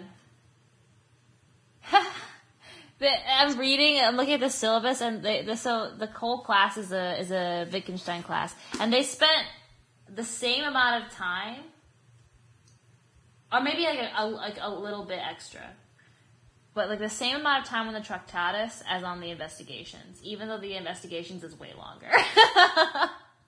Wow. So we like blitzed through it. We really, really did. But I think going slower wouldn't have helped, because it's not like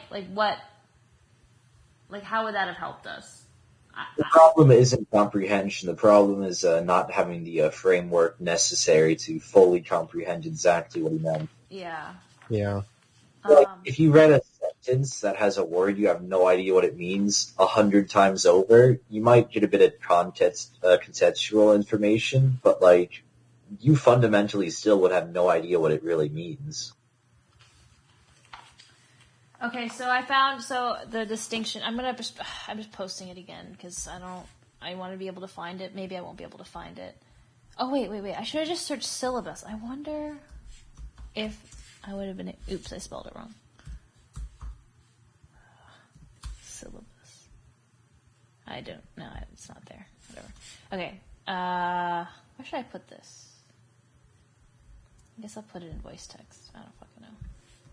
So this is the syllabus. Oh, I'm so stupid. I should just put syllabus in the actual link. Okay. And so I think the next reading we would go until, oh shit, I already forget. Well, where'd it go? I see the list. Yeah. To 184. To proposition 184. Want to read the secondary sources as well? I did not consider that, but we could. Yes, that may not. But I don't even know what this secondary source is. Neither do I. Ooh. Oh wow. Okay, here's the secondary source name. I'll look for a PDF. I know Malcolm at one point posted some secondary source on Wittgenstein at one point.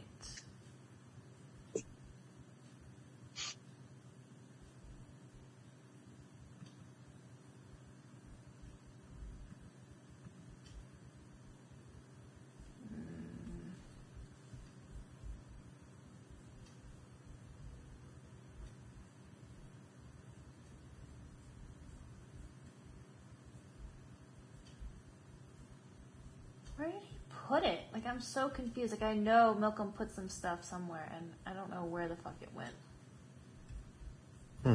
Oh, maybe it's an... Oh, I know. I know where I can find it.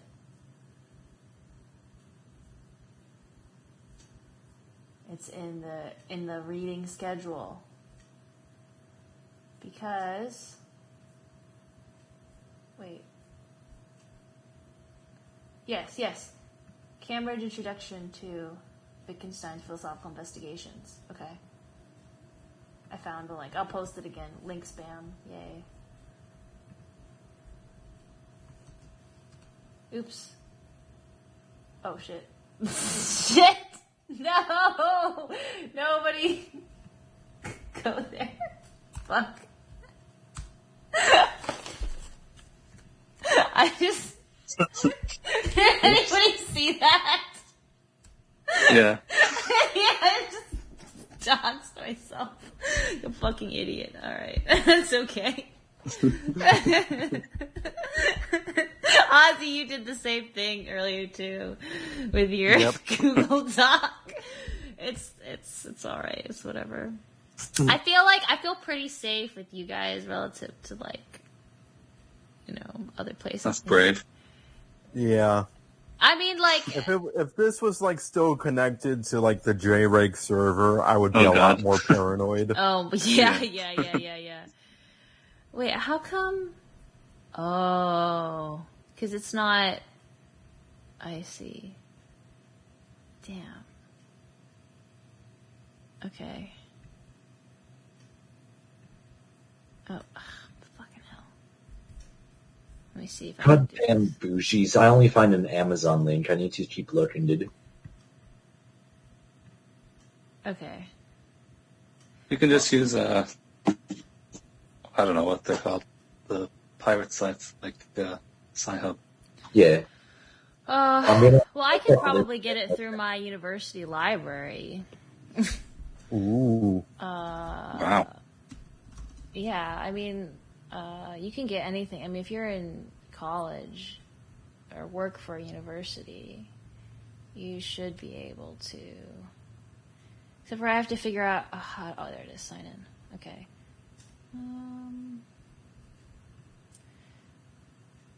But I can see if I can find the PDF.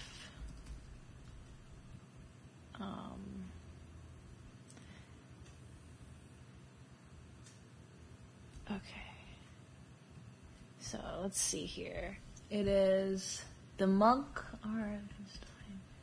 Interesting. Oh, cool. I found it. Ah, It was on LibGen. Let's go. Yep. well,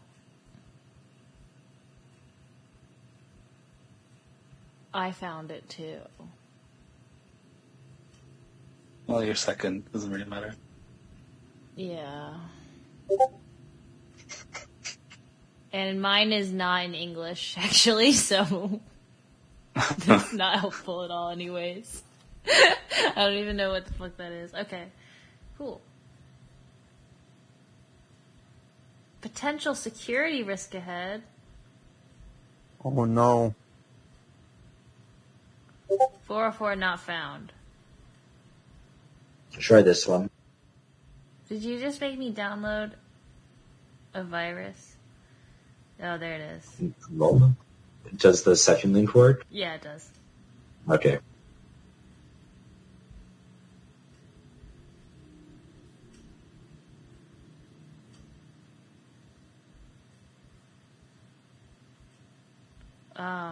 Okay. Well, then what do we want to read from that? What does it say in the syllabus to read? Well, it says chapter 10 through 27 cover the philosophical investigations.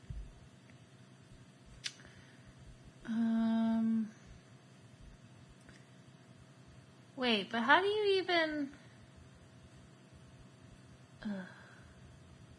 I don't... You have to torrent this. You never torrented? I did forever ago, but I haven't done that shit recently, because fuck that. Sorry, I'm dumb. I don't know what Dude, I... imagine paying for ones and zeros, dude. What the hell? You know what? I have money. I'm fine with spending it on shit. I'm not gonna lie to you. But...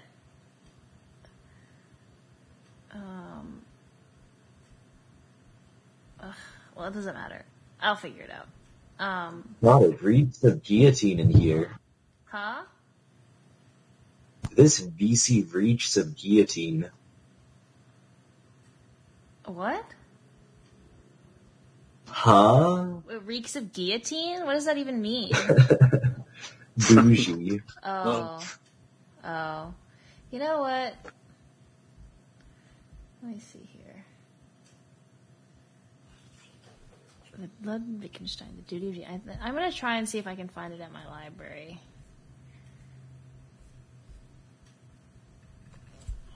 Duty of genius. Oh, but if it's a whole book, it's not like an article, so...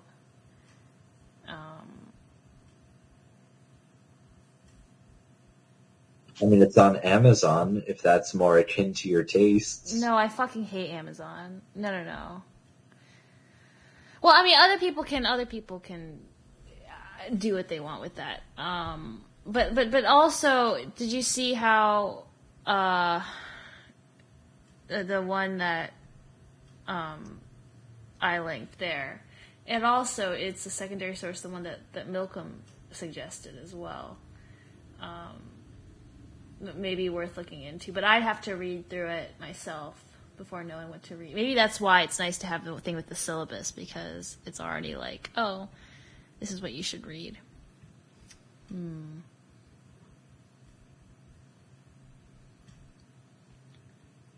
I don't know. I don't feel as strongly about the secondary sources thing. I'm just like, It's I think it's useful for comprehension, but not necessary. Yeah. I'm on the same page. Okay, well, anyways, so we will read up through 184. 184. Got it. And it's not pages. It's not pages. It's the, I looked at it, it's like numbered by paragraph almost. Kind of, yeah. A proposition maybe, as Riemann suggested. I don't know what the actual title is. The name is. But, yeah. So, Sections? Yeah, sections. I don't fucking know. But it's sort of like 80 pages is what you would be reading. And we would be reading, who have been keeping up with everything, who have been, here this whole time, would only be reading 40 pages. Does that sound good to everybody? I guess this has been a little bit shorter of a discussion than in the past. We all got that 7th proposition, and we have the urge to be silent. Yes. Because we were all shook. I mean, I guess, I don't know if this is hard for people to do, to shift gears, but, thinking back to the investigations, if there's anything, that immediately jumps out at you, when comparing the Tractatus and, going back to the ideas we covered in the investigations. I don't know. I didn't even look back at it. So, I have the book open now and I'm flipping through it, but the main thing that I like is this writing style is way different and it's way more comprehensible. And it's just funny because it's in trying to be as clear and precise as possible in his writing of the Tractatus, it just seems like gibberish. Whereas when he's much more free-flowing in the investigations, it's just so much more intuitive. I think I already said that once before, but I don't know what that says about anything. It probably says nothing, but...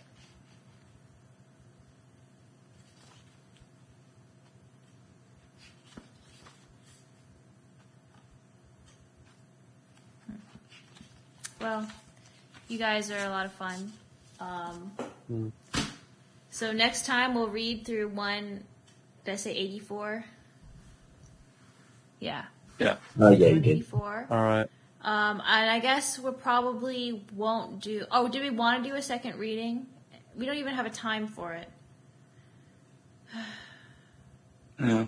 Well, I guess since Malcolm was wanting to do it, maybe we should wait for him. Yeah, that's the thing. Mm-hmm. The issue is... Well, I mean, I'm not trying to speak for Milgram here. I'm just saying, I'm pretty sure he's not trying to set up any of this until we finish Wittgenstein, partially because Wittgenstein is kind of interesting and partially because we need more time. Oh, yeah. So the Milcom thing doesn't matter for the second thing I'm talking about, where we possibly reading lighter, shorter, less intense things. Yeah, pretty much. Okay, who has interest in that? I am. I'd have interest in it once we start reading Hegel, so I'm not trying to read 3 different things at once. That's fine. That's fair. I guess I'm supposed to be reading that Hegel shit too, aren't I? You might So be. we'd be I'm not sure. reading Hegel in the main thing, and then this would be a second thing for the I shorter think stuff. that's the consensus. I don't even know. I'm just trying to think, if people have interest in reading more right now, and we want to have a second thing where maybe we can meet and do other shit if people are actually interested in that. Maybe we can stew on that. We don't have to do anything for this week. Because the other thing is, for me, the other meeting time would probably be sometime during the week. And that's... We just have to figure shit out a little more, I think. Yeah. But maybe we can start brainstorming, if you have anything else you'd like to read, shorter things, not anything that takes a lot of thought to get through. you know, like existentialism, for instance, or some works of, you know, fiction, but maybe not just like, you know, I mean, honestly, like I would be down to read, like for instance, some science fiction can be quite interesting just because they do explore some more philosophical ideas, you know. Are you trying to get us to read Rand's? No. I am not. You know what? I would read The Ego and Its Own, though. I would be interested to read that. I'm not lying. Gonna lie. Would we read political stuff, by the way? We could. Like I was just saying, I'd be down to read The Ego and Its Own. I would also be down for that. I don't know how easy it is to understand. I don't know if it warrants, like, a lot of... How much we have to, like, break it down. Yeah, I don't know. I mean, another... Oh my gosh, I don't know. All this organizational shit. I mean, another option we could do is have it be, like, this other, maybe, potentially more... So this wouldn't be political stuff, but, like, but this wouldn't meet every week. It'd just be, like, less frequent. And we just read the whole thing and then meet and talk about it, rather than where we're trying to go through piece by piece and make sure we understand every single fragment of it. That's an idea. Yeah. Because, I mean, I think it would be fun to read more, and yeah, again, this isn't political stuff, but more fiction stuff, you know, that's more literary rather than just, like, scholarly. Yeah. I know Milgram wants to get into other things such as, I know he kind of wants to get into Marx. He said he's a Marx scholar a couple of times. He is. Yes, I know. Oh, I know. Believe me, I know. I've heard all about it. So, I mean, that would be fun too. I don't know. There's a fully automated luxury communism manifesto. Oh my goodness. What? I don't even know what that means. What I feel do you like mean luxury and communism are like mutually exclusive to me. Ha ha ha ha! Communism starve joke number 7. Billion. No, but not even like about like communism like luxury to me is like it has this connotation of excess. But I feel like communism. Yeah, that comes from the fully animated part. Also, by the way, I just put a link in chat, Slug. What is this for? Oh my god.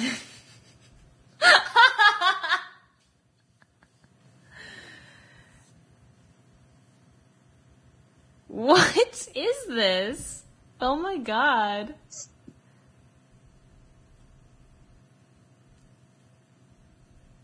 It's basically the base version of 1350. Wait, what's 1350? You don't know what that is? No. I don't know what that is. It's a reference to that one FBI crime statistic. Oh, 13%. Oh, yeah. yeah. Yeah. This is the based version of that. I see. Okay, cool. Good stuff. I mean, yeah, I honestly want to read Marx too because I think it's important. I just haven't done that.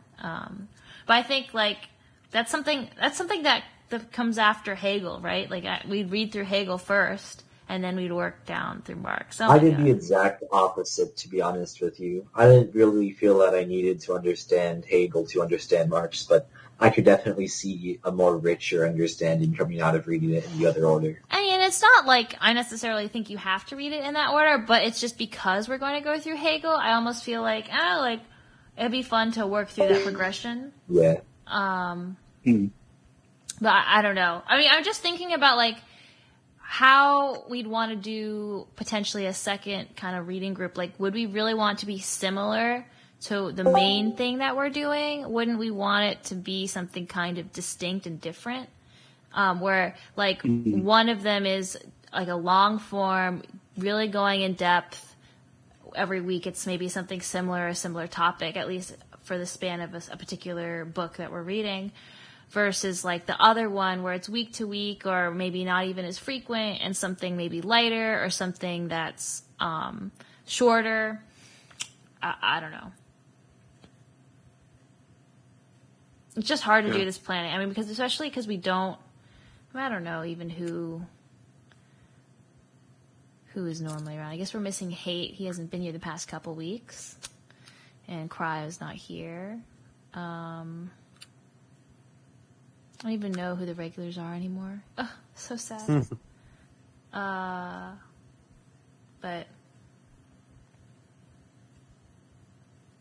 I guess we'll just How long is this? How long is what?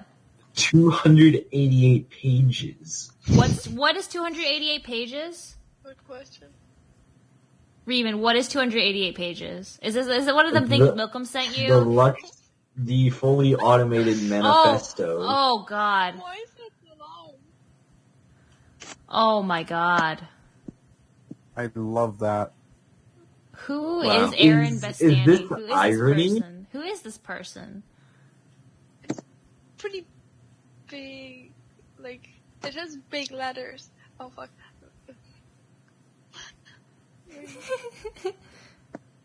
The irony, right? What? Is this irony? I didn't look at how long this is.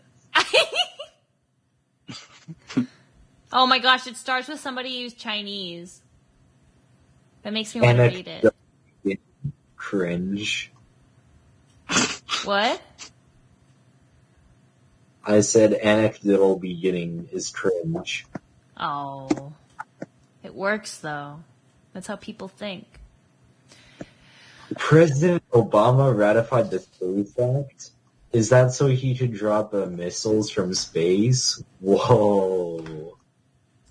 Space drone strikes. Let's go, gamers. Oh my God. If you hear about, for some reason I remember I don't know where I heard this from. I feel like it was from an ex who is really into conspiracy theories, talking about a potential weapon called Thor's hammer, where they were supposed to drop like metal bars onto the earth. Maybe it was from a movie. I have no idea. Pretty sure that's what you call it. I think that was from Call of Duty.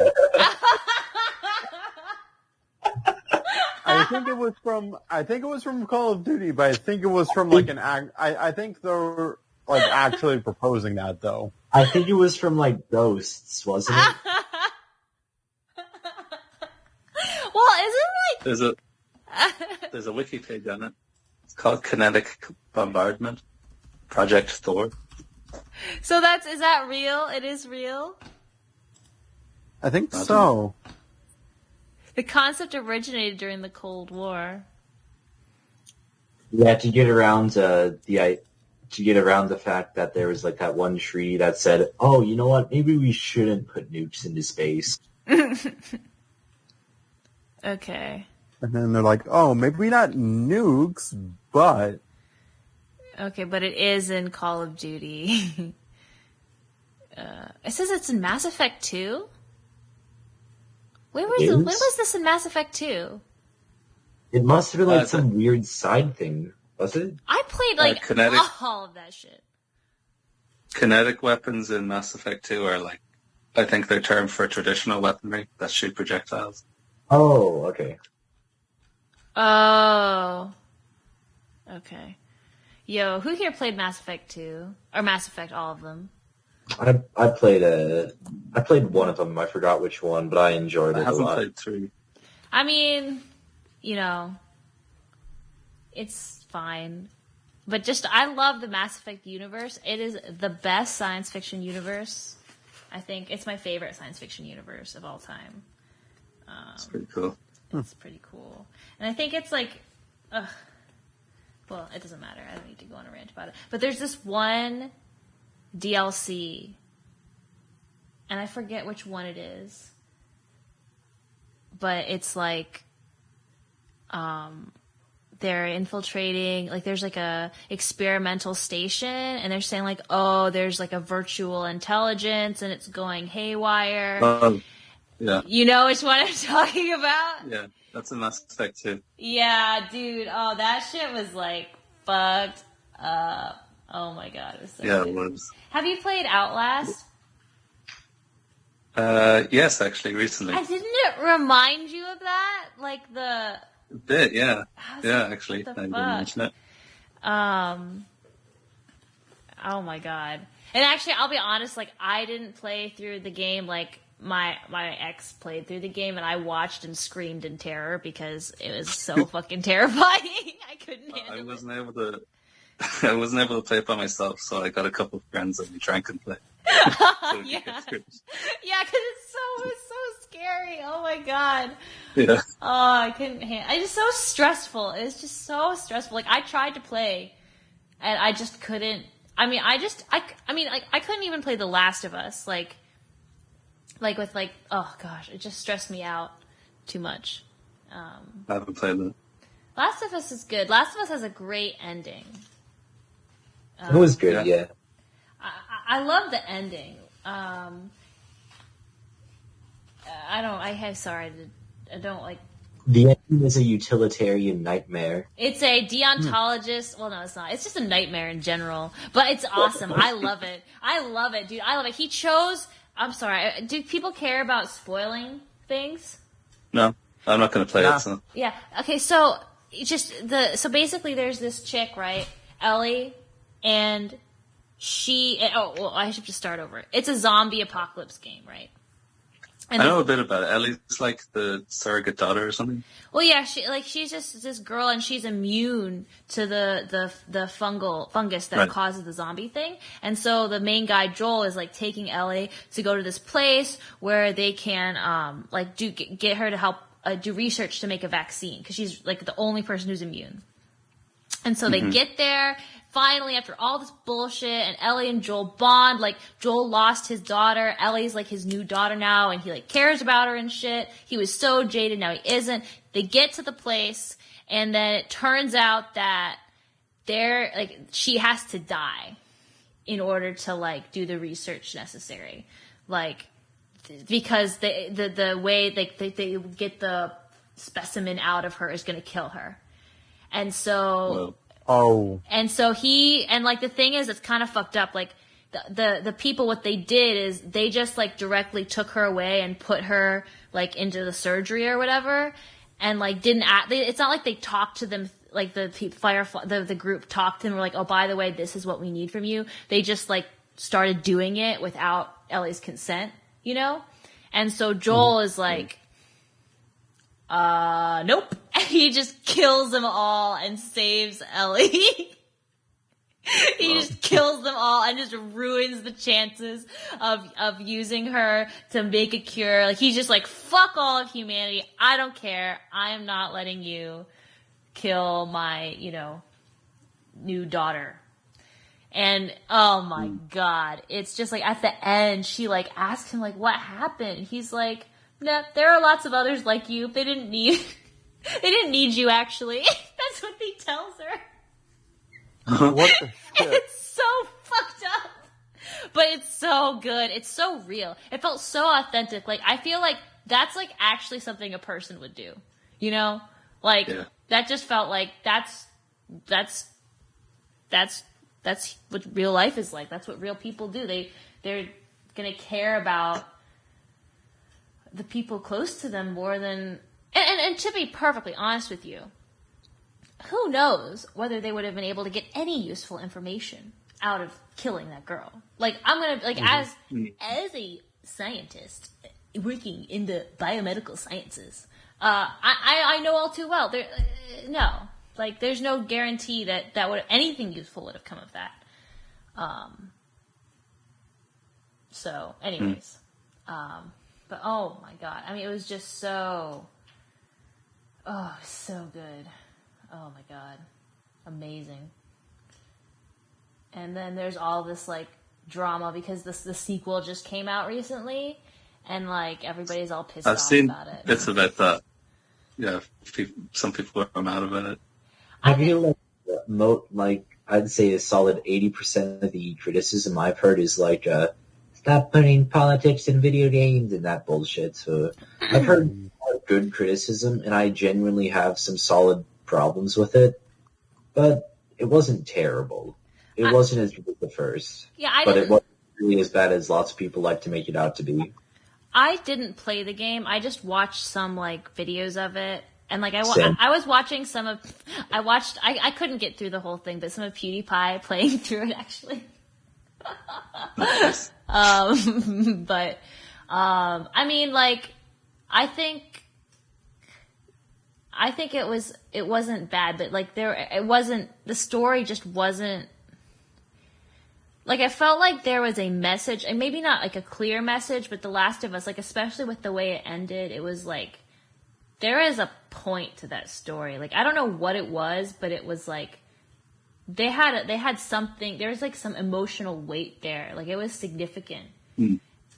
And it was like something about, I don't even fucking know, but it was good. Or some shit. What? Wait, are you talking about the first or the second? The first.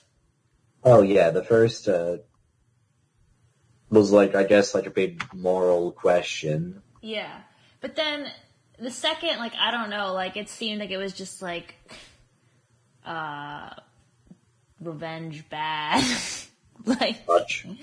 I mean, I didn't watch the whole thing to the end. I don't even know, but I just like, it just seemed, it just didn't feel as complex. It just felt really like obvious, you know? Yeah. Like, I don't know. But like I said, I didn't play it myself.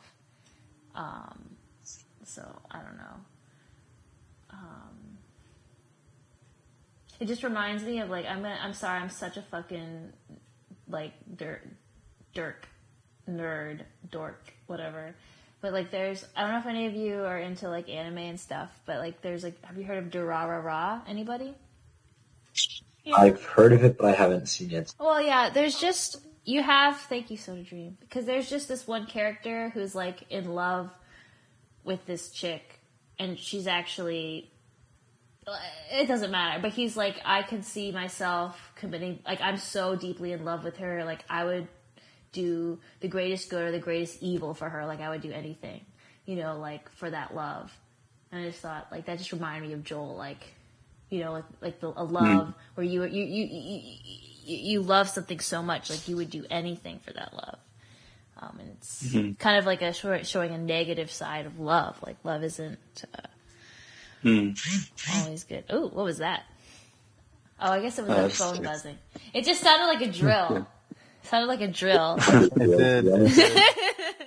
Sorry. It's all good. Anyways. I also didn't watch it. You didn't watch it? No. I've heard of it. Oh. I mean, it's... I don't know.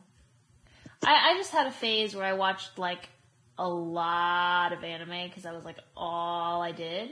And so I just have a wealth of knowledge about anime now. For better or worse, which is fine. I mean, it's interesting because, like, I know enough about it that I, like, you know, like, oh, like, yeah, I know that director, or, like, that, you know what I mean? Like, that kind of knowledge, which is kind of cool, I guess. Yeah. I mean, there's a lot of good animes out there. Yes, there are. Oh, my goodness. Anybody watch Legend of the Galactic Heroes? Nope. Oh, fuck. No. Yeah? I already watched anime. Did anybody say yes? Or did I just No. make that up? Did I just make that up? I think you're hallucinating. Yeah, probably. Okay, never mind.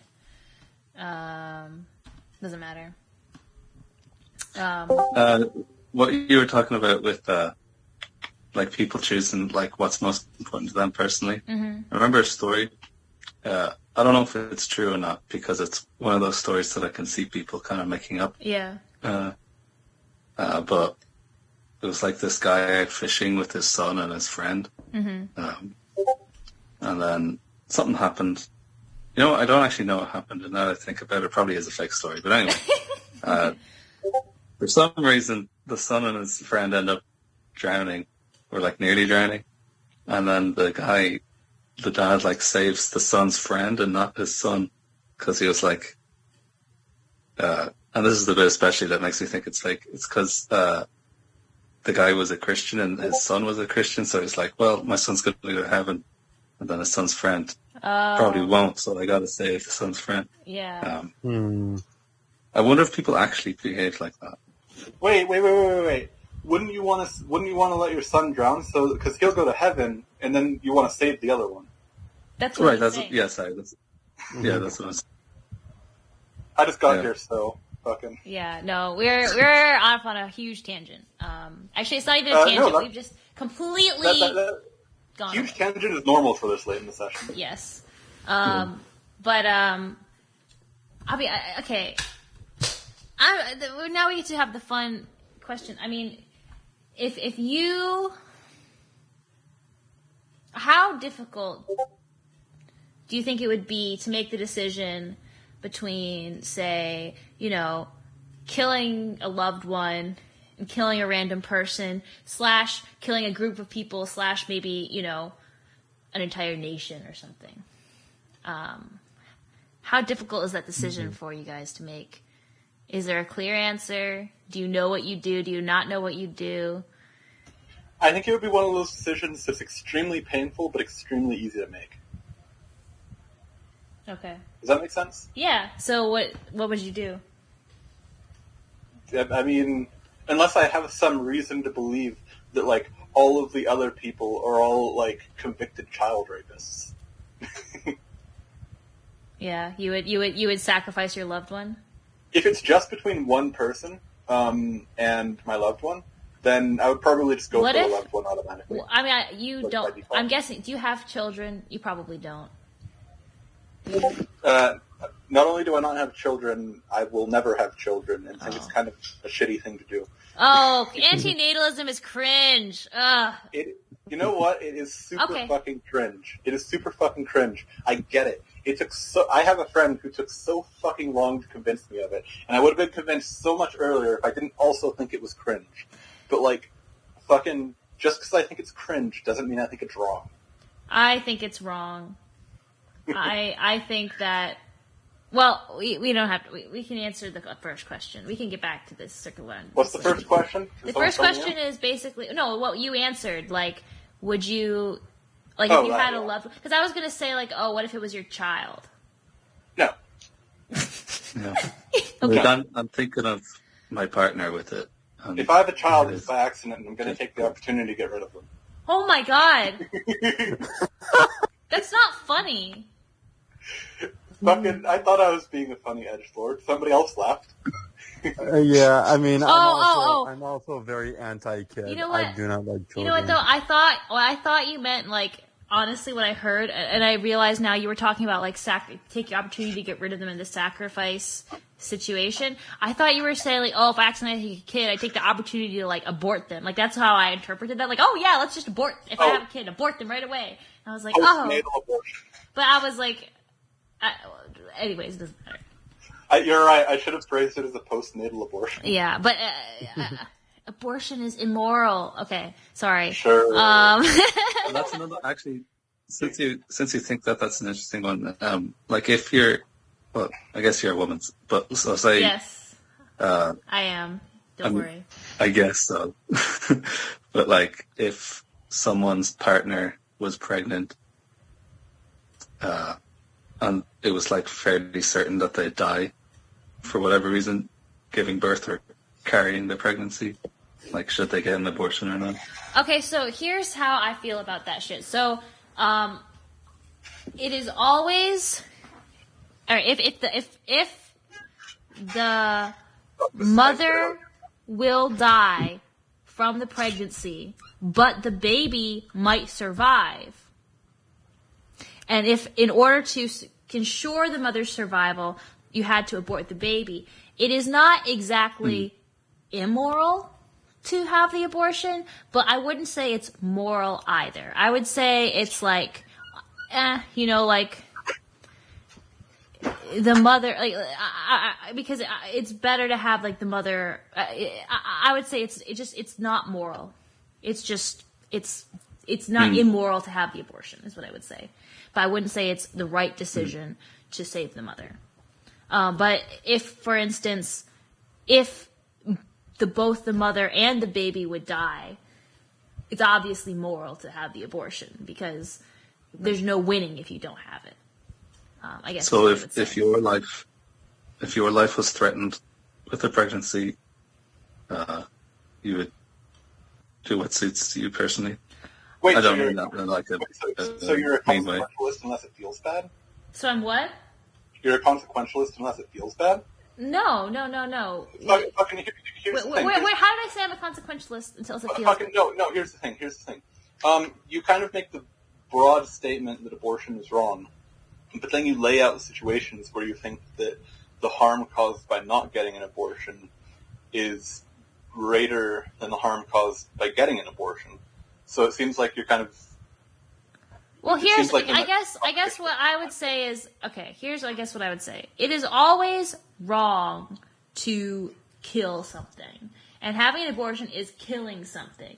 But the thing is, sometimes, killing something, makes sense, I guess. It's justifiable, So wait, can it be wrong to do the thing that is best? It can be immoral to do the thing that is best. So there can be a situation where the right decision is also wrong. No, there could be a decision where it is justified to do something immoral. If something is immoral, that means it's wrong, right? Are we on the same page here?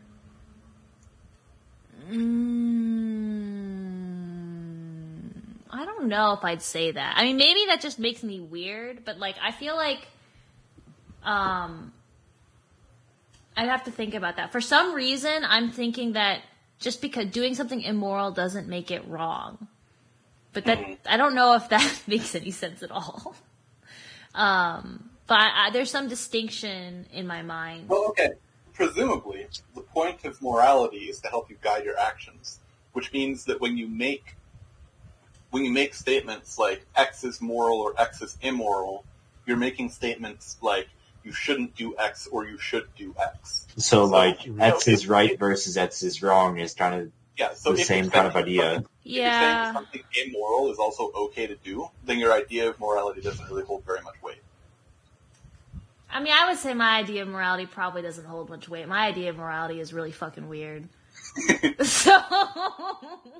Couldn't it also be that there are multiple moral considerations and the weighing against them is enough that you can leave it up to the subject? Yeah, Gal, thank you. There are multiple moral considerations. So, in isolation, abortion is always immoral. That act in itself is also immoral, but also just allowing a mother to die when she could be saved is also immoral too.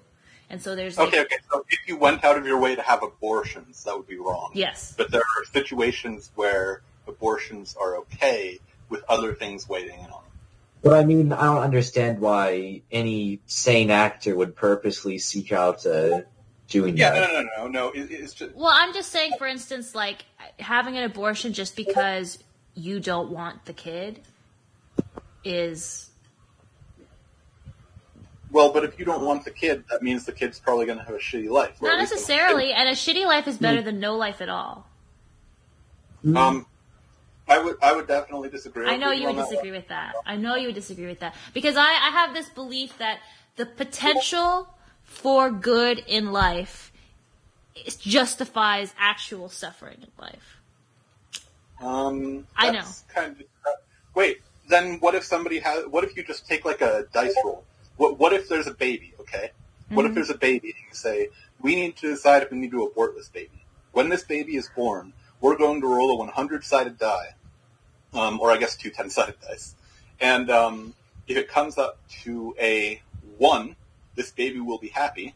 And if it comes up to a 9, to anything else, then they're going to live a normal length life, but be literally tortured the entire time. Okay, you see, the problem is you're getting too far away from reality. Okay, no, but still... No, the point is to show the extreme fringe case, and then slowly start moving closer to reality, but by establishing that the fringe case, this option is the correct choice, and then starting to see that the fringe case actually isn't all that detached. That's the point of what he's trying to do, assuming that what I'm thinking. Yeah. The other point of doing cases like this is I get it. I get the point of cases like this. Okay, just go with the case. Go back to the case. Yeah. The other thing is that it's possible for you to disagree with me on this. It's possible for you to say yes because there's the potential for happiness. So please explain your case again. I'm sorry. Okay. You roll a number between 1 and 100. If it's a 1, they're perfectly happy. Otherwise, somebody dedicates, like you have a team of people through this kid's entire life, dedicated to causing as much suffering as possible for them. Mm-hmm. So there's a 1% chance that there won't be a team of people dedicated to causing as much suffering as possible for them. I mean, is that actual a justification for their life? If yes, not, then it is. Yeah. I mean, which sucks, but it is because, and I want to say why I don't like your example because, this is just my observation of real life. Most of life is pretty average, right? But, and then for some people, most of life is really shitty a lot of the time. But every once in a while, and I think this happens to most people. I mean, maybe not everybody, but I don't know. It seems to me like most people might have at least one moment in their life which is so amazing that it just, you feel like, wow, life's worth it, man. Just because of this one isolated moment, and you have in that moment, and you think, like, you know what, like, yeah, like, this is important. Like, there's something important about life. There's something important about being able to experience this moment. It's so important that the rest of it is all worth it just for that one moment. And it doesn't make any logical sense because it's just a tiny little snippet. But for some reason, that little smidgen, of just pure meaning and importance and significance and it just justifies the rest of your life. And I feel like an entire life of misery is worth experiencing that one nugget of like. All right, if that's true, then I think I've figured something important out. I think that the logical consequence of this position is that we need to be having as many babies. Yes. No, the thing is, yeah. Wait, let me finish talking. We need to be having as many babies as possible and optimizing their lives so that they suffer as much as possible so that we only have to give them a little amount of pleasure in order for them to feel that. First of all, that's a utilitarian way of doing it, I guess. But that's not very utilitarian, I think. Okay, whatever. It's a very calculating way of doing it. But I do want to say, I did have the thought that, like, because I think that, oh wait, like, if I believe this, should I be happy? Because, like, I think life is inherently valuable. Like, the more life, the better. And I was like, wait, does this mean, like, I should just be having as many kids as possible? And, like, I'm still not sure about the answer to that. I mean, I know, like, I don't want to have as many kids as possible. I want to have kids. And I want to have, maybe a couple more than average. But I don't think I want to just constantly be churning out babies. You don't want to be a Duggar. I don't know what that is. It's this, like, conservative family that has, like, 19 kids. Well, yeah, here's the problem. You don't want to turn out counting. babies, but your position states that turning out babies would be the right thing to do.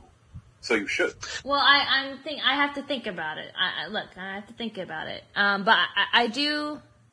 I mean, it doesn't. Like, I may have to reevaluate. There's a difference between saying that, like, it is better to have more life, and that. Does that also mean rape is okay as long as he doesn't wear a condom? No, it doesn't mean anything. It doesn't mean that it's totally fine to have sex that's non-reproductive. Like, it's more just about once a life exists, it should be allowed to continue. Right. Who were barely pubescent because they wouldn't have had a child. Oh my god. Okay, whatever. Basically, if it's about life that already exists, then yeah. The point is why would there be in this? Make sense. Like, you can have a neutral position on it. I do think that's a reasonable thing to say, but like. Or at least semi-reasonable. But, like, I don't think that, like, a positive natalist attitude makes any sense. I think it leads to completely wacky conclusions every time, no matter how you try to construct it. Yeah, honestly. I have I guess, neutral idea that life is inherently not good nor bad. It's, like, the product of the surroundings in which it's built.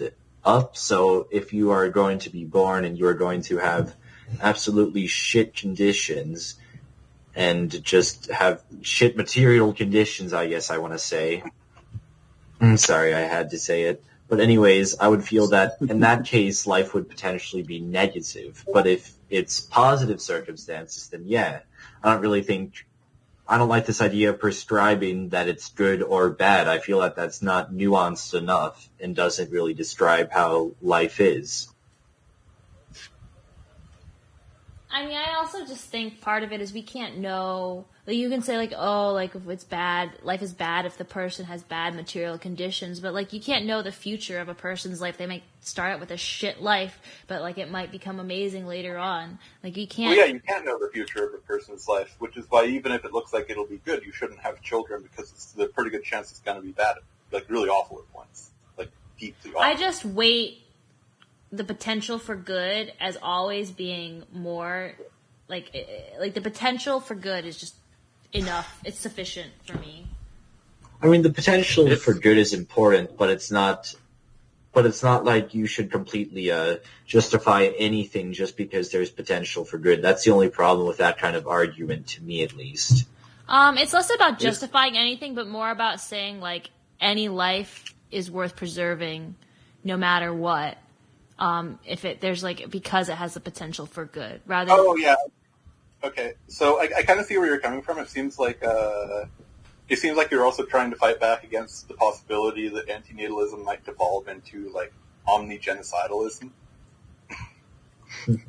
Sure, yes. I'll admit that is kind of a concern. Yeah. Yeah. Yeah. If life is, like, really going to be bad and stuff, should we not leave that to people's own discretion? Yeah, I would agree.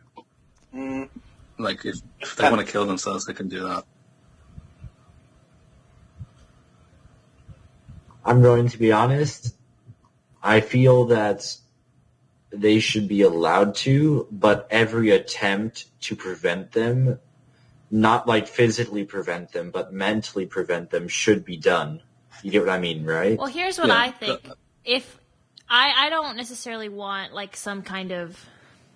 I mean, I'm fairly anarchist or libertarian or whatever, but I don't necessarily want some big, like, state whatever effort to make sure people don't kill themselves. But I can tell you for sure the people in my life, like, I'm going to do everything I fucking can to prevent that from happening. Like, fuck that. Like, I do not want the people in my life to kill themselves. I really don't want that to happen. I really would prefer to avoid that. But I don't necessarily want, a state somehow trying to control people and, like, quote unquote protect people from themselves. Same way with abortion, like, I don't want it to be illegal, but I think it's wrong. Like, I think people should be able to make that choice, even though I hate that. But I don't. Here's an interesting question. How wrong do you think it is? Like, on a scale of lying to somebody in a way that they probably won't find out and is probably going to be fine, to, like, actual literal genocide. So I think it's not as bad as murder of a, human, but at least up through like, we'll say, I hate giving cutoffs, but, like, up through the 6th month of pregnancy, it's less than murder, I would say. Okay. After that, it's murder. Okay. But that's just a line I'm drawing arbitrarily, kind of, but, like, that's how I think about it. Okay, here's a question. I would say 2 months after birth. How bad is it? Do you say 2 months after birth? Yeah.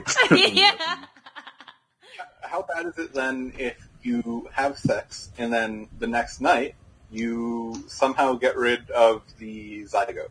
Is zygote the right word? I think it's not a zygote yet. No, I don't know, but we know what you're talking about. Zygote is when the egg and the sperm meet. And that may not happen. That might not happen the next day. It might take 2 days. Okay, let's say that it could take like a week or something, right? I think it like the egg is in the tubes for a week, I believe, but the sperm takes like 2 to 3 days to swim up there. Okay, let's say you've got a little microscope up in there, and you wait for the egg and the sperm to meet, and then you go kill it. Is that bad? Yeah, it's bad. Okay, got it. I think. Hey, at least it's a consistent standpoint. I think probably spending all of that time at church has legitimately hurt your idea of reality a little bit. I didn't say it's the same as killing a 3-month-old fetus. I just said it's bad. Yeah, no, I think that's about as bad as putting a patch of grass in acid. Yeah, I kind of get uncomfortable with that because I don't know. It feels like you're applying human value to certain characteristics that exist in spectrum, and to me, it kind of feels like you can then, or people could, move on to devaluing the life of, say, like severely disabled people and stuff like that. Yeah, I'd say it gets more morally incorrect the further down in development you go, but that doesn't necessarily mean that I can put a cutoff point, because it's completely subjective to the person when they think that it is morally wrong. You get what I mean, right? I get what you're saying, and I think that in order to wrong somebody, in order to do something which is wrong, you have to violate somebody's... I'm going to get straight into my actual moral philosophy here and say you have to violate somebody's preferences in order to do something which is wrong. Here's something, I mean, part of, and I have to maybe give more thought on it, but I value potentialities, you know? I do think that the potential to become a person is inherently valuable. Like, it's not just a potentiality isn't meaningless.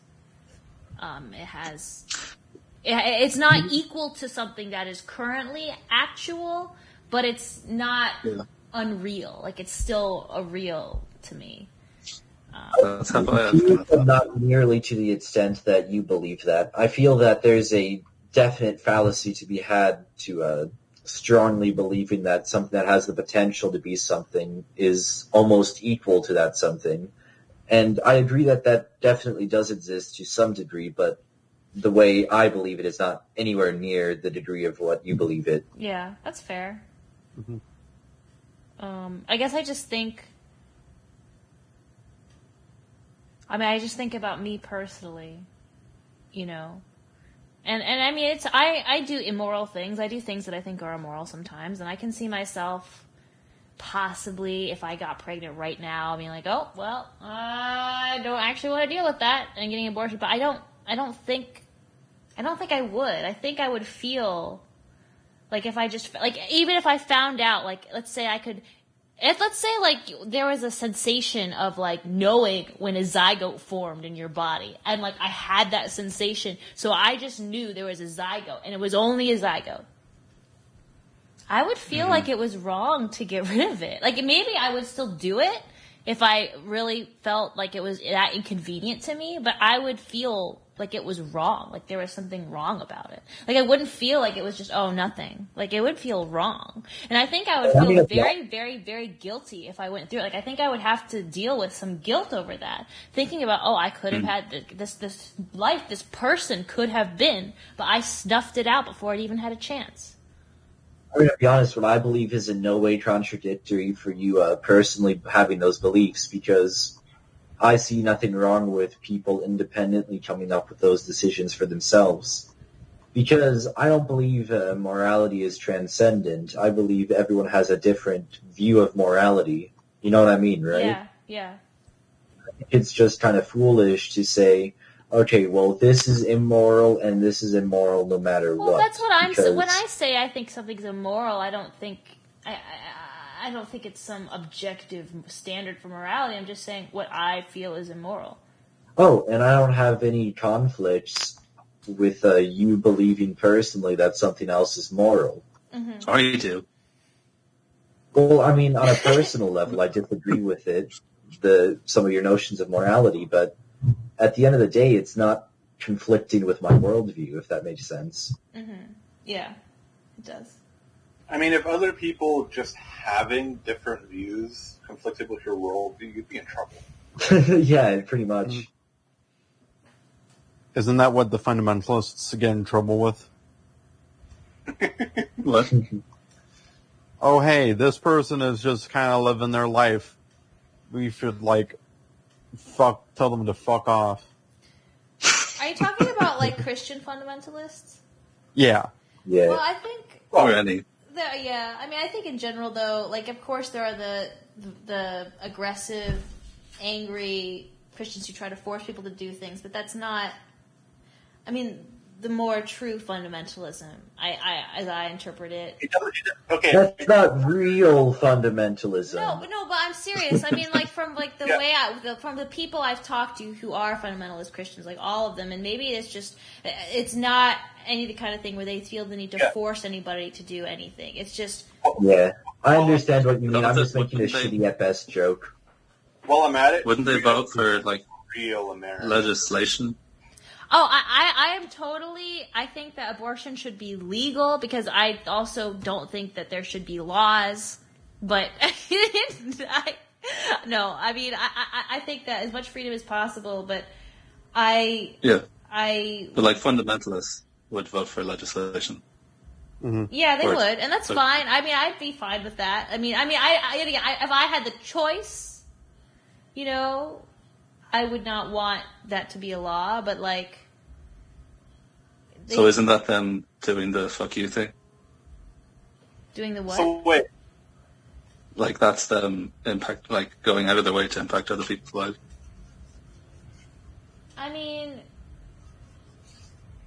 it is, I guess. I mean, because I inherently think that the government itself and having laws restricting personal freedoms are they're inherently problematic on their own. No matter what they're stopping you from doing. interesting. So. Wait. Okay, even as an unironic and calm, I actually don't think I agree with you on that one. Yeah, that's fair. I mean, I've been having this debate recently about because for a moment there I was like, oh, I don't want there to be any rules at all. I want people to engage, like the largest governing body should be the individual. We don't need when I say rules, I mean there shouldn't be formalized rules. Leave everything up to individual judgment and take everything on a case by case basis. You don't need a system. You just need people talking and working things out together. And maybe you could figure out, describe this community, whenever they encounter this problem, they usually resolve it this way, or they don't like this type of behavior. You could describe rules that they tend to follow, but I think that prescribing rules intentionally from the beginning, at least I was thinking this, I was thinking that I wouldn't want to do that. I don't know anymore. Maybe rules aren't inherently bad, but I don't know. I think the trivial counterexample to that is that you need rules to stop rules from popping up if you think they're bad, unambiguously. Does that make sense? I mean, because otherwise you're going to maybe. have people in positions of power who try to leverage that power to violate other people's personal freedoms, and so then you might as well start having you might as well start thinking of a different word to use than rules. Yeah. Because the way I imagine rules isn't some higher body comes down and says, okay, you must do this. How I imagine rules should work, where the individual has a healthy relationship with the rules, would be for some sort of direct democracy in lower levels, where basically the individuals are able to concede on different points that they all want to see, if that makes sense. Yeah. So that the rules are guidelines and where the individual's morality crosses over. Instead of prescribing the rules on the morality of the individuals prescribes the rules, if that makes sense. No, and like I said, I'm not sure if I actually just hate all the rules. But what I hate, and I do think, I mean, it's not to say that we shouldn't have rules at all, but I do not like formalized systems. Like, I hate bureaucracy. I hate... Yeah, I think that's an unhealthy relationship with rules and laws. Yeah. But... I do think... I was proposing earlier a different word or term, and I think that you've probably all heard this one ad nauseum. And I think that the thing that's at the heart of all this is a desire to eliminate unjust hierarchy. Ugh. Based. Wow. Hierarchy isn't inherently bad. And I know you say unjust hierarchy, but, like, I just, Also, honestly, like, justice... Freedom was just talking a second ago about how to construct a just hierarchy. Like, justice, like, I don't even know what justice is, honestly. Like, justice cannot exist outside of a formal system. Unjust is one word way to put it. All I mean by unjust here is the shitty ones. Yeah, I mean... My dad would tell me. I'm not appealing to some great high idea of justice. It's just a good way to word it. Yeah, that's fair. I just like to call attention to the fact that people use justice to make it seem like something is special in some way, but justice is just... I am distrustful of that concept of justice. The elimination of shit hierarchies. Sure. I like that better, honestly. That's fine. To me. Preferable. I'm still stuck because we didn't have everybody go through and answer the question of if they would kill their loved one or, let's say, have fun, a nation, if they had to choose. Or they could say a city. If they have to, if you had the choice between saving a loved one and, like, it can be kids or a romantic partner, whatever is most valuable to you. Like, imagine the most important person in your world, or the person you'd most want to protect, versus that individual versus a small city of people. I would save my mom and nuke the shit out of the Vatican City. It can't be Vatican City. Yeah, but how about any other city? That's a good point. Do we get to choose which city? No. In fact. Okay, goodbye Pyongyang. Oh do my. I get to choose which mom? Ooh. Here's a fun question: if you had to kill, I guess we'll assuming you have multiple parents. If you had to kill one or the other, if you were like told you have to kill, if you had to make a decision between killing, like, yeah, if it was basically you have to choose one to save or they both die. How would that go for you? Are they watching you make the decision? Yeah. Them talk it out first to see if they can make a decision. No, you can't. Okay, can't if they can't make a decision on it, I'd flip a coin. Okay. Yeah. It would. I know it wouldn't fundamentally change the outcome. It would just make me feel less responsible, if that makes any sense. That's very wow. I do think that's the utilitarian thing to do. I'm not a utilitarian, though. I just don't want to. I just wouldn't want to have that resting on my consciousness that I choose one over the other for the rest of my life. I know who I'd choose, and I love. That's because I personally have a healthy relationship. No, I love with both of my parents. No, I love both of my parents. It's not an issue of that. It's just I know, for instance, my one parent, my mom.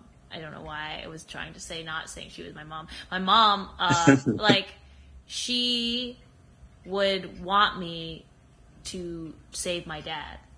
They're actually not even together anymore, but I just know she would want that, and so that's why I would do that. Also, that's what I would do. Yeah, that's a very different situation from mine, and I see why you would choose that. All right, so for the shit context here, I have a really easy answer to this question. Okay. Man, the chat always goes quiet after I say this if I ever have a reason to, but I'm pretty comfortable with it, so don't fucking worry about it. Comfortable's a weird word to use. It's not exactly that. Fucking, my biological father is in prison. Both my parents are alive. My biological father is in prison for murdering my stepmother, and I do not talk to him anymore. Oh, shit. So, Holy shit. That's pretty intense, dude. it is I mean, Yeah, pretty- that's pretty intense. I mean, that's pretty shitty, unless this is the question you're trying to answer, and then it's actually a really good thing. yeah. Yeah, no. If I ever run into this situation, I'll be like, hey, I murdered that. Yeah. Wow, there you go. that's so convenient. It is. Glad it happened. Well, that worked out. Okay, but we It worked out. Maybe God is real. Oh my god. Okay, so let's go. We have to work our way up because Samia has answered both questions. Soda Dream now has to answer both questions. What's the first? Wait. The first is like a loved one, like basically the person most important to you in the entire world. It could be your kids, your husband or your wife or your partner, or it could be a close, like whoever you imagine to be the most important person to you in the entire world, whether that be right now or in the future, versus bombing a city. I think killing the and like letting the loved one survive would just be selfish. Yeah. Why should I want to be selfish? Okay. And the other one, I mean the other parent will see you kill the other one, and I I'm mean sorry, when I'm not I laughing flip at the you. coin. What? Don't worry about it.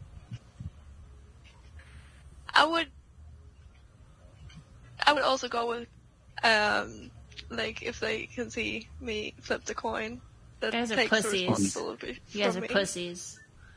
Even you know what? Honestly, even if my mom wouldn't like want me to choose my dad, like I would still know which one I cared more about and would choose that one. Because and not because I'm not proud of that fact, but the reality of the situation is like we have people we like more than others, people we're closer to more than others, and I face that head on. You pussies want to flip that coin? Fuck that shit. Oh yeah, wait, listen, absolutely, I understand that, and there are people that I personally care about more than others. I'm not denying that.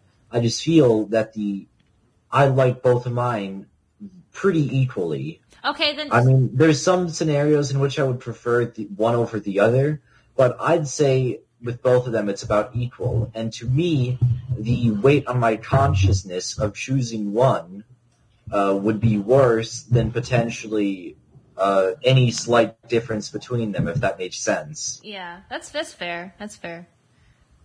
I would want to bear chose that my responsibility on my shoulders. Like I wouldn't want to just I'd feel guiltier if I flipped a coin and did it because I'd feel like then I was trying to push off responsibility. Like I'd feel like if I was going to make that choice and do that, I need to face it head on.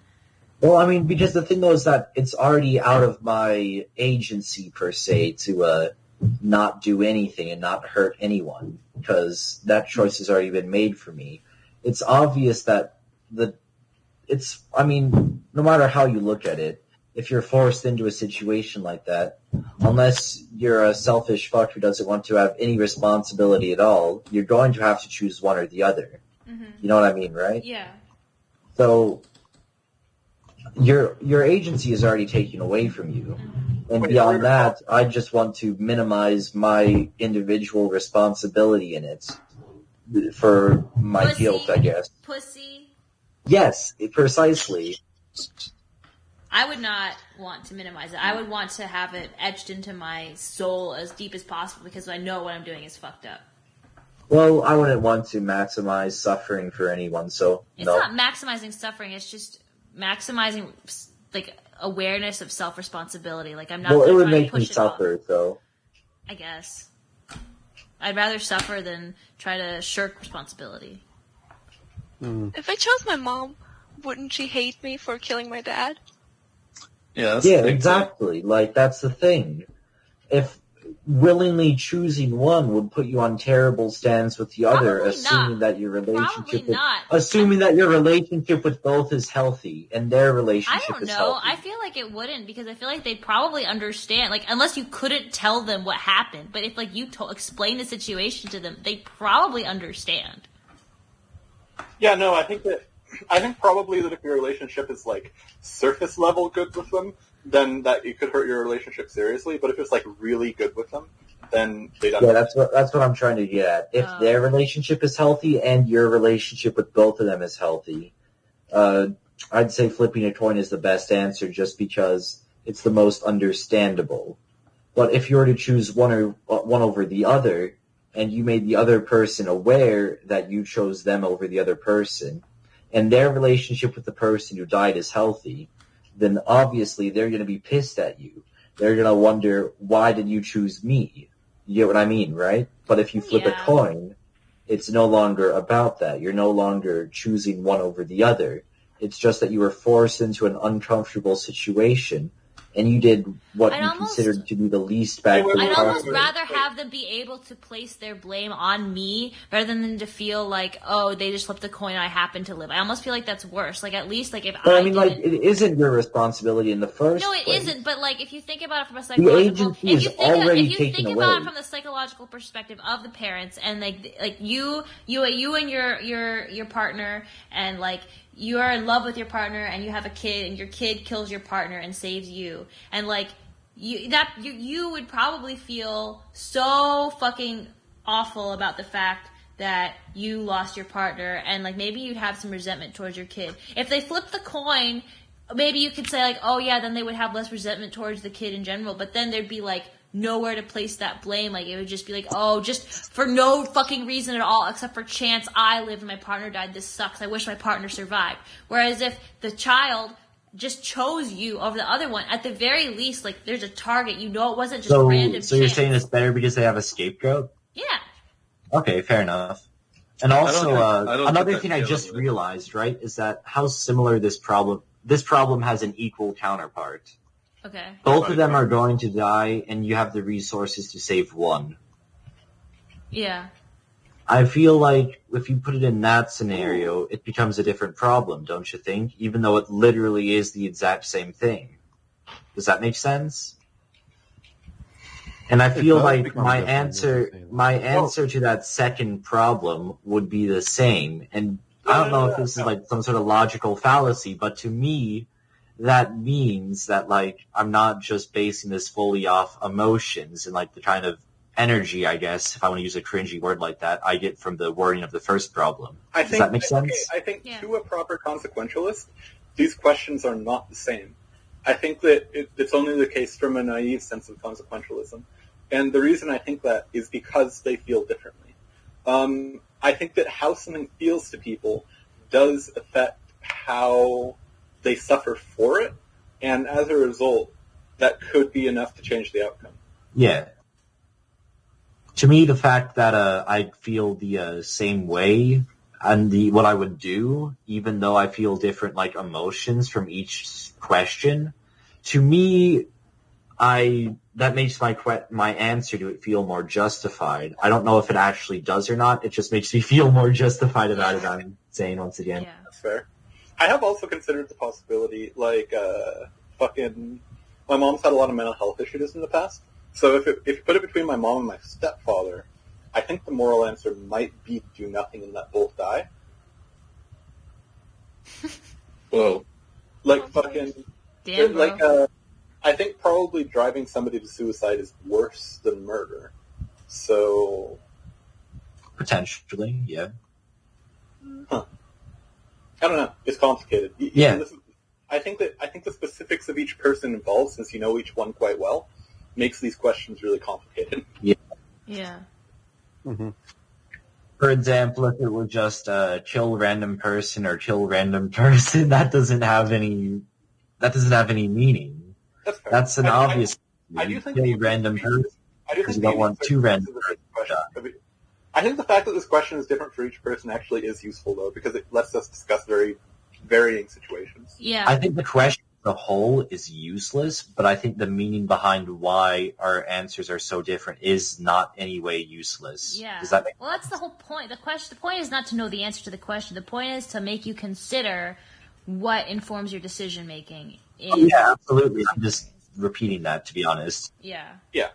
Okay, so here's one. Fucking. Okay, we haven't even gone through everybody to let them all answer the question. We've already pointed out the fact that answering the question is pointless. But we need everybody to go through and answer. Okay. Right. I didn't realize we hadn't gotten through everybody. We had not. Riemann. I mean. Oh, but Riemann, have you? I was the one who said flip the coin. Yeah. I was the first one to say that. What about the bomb versus saving your most loved one? Oh, the bomb? Yeah, bomb on a city versus saving your most loved one. I'd go with the bomb. Actually, no, I'd go with wait. So bomb means nuking the city and saving the one. Yeah. Then okay, I'd kill the loved one just because I know that she'd be extraordinarily pissed off at me and never look at me the same way. Okay, that's fair.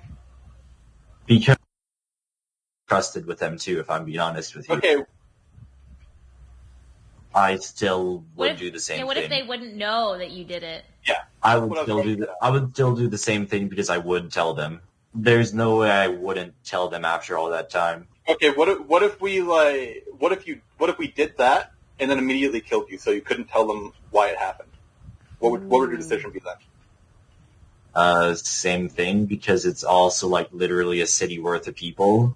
Okay, I'm just making sure. I want to make sure that wasn't your only reason.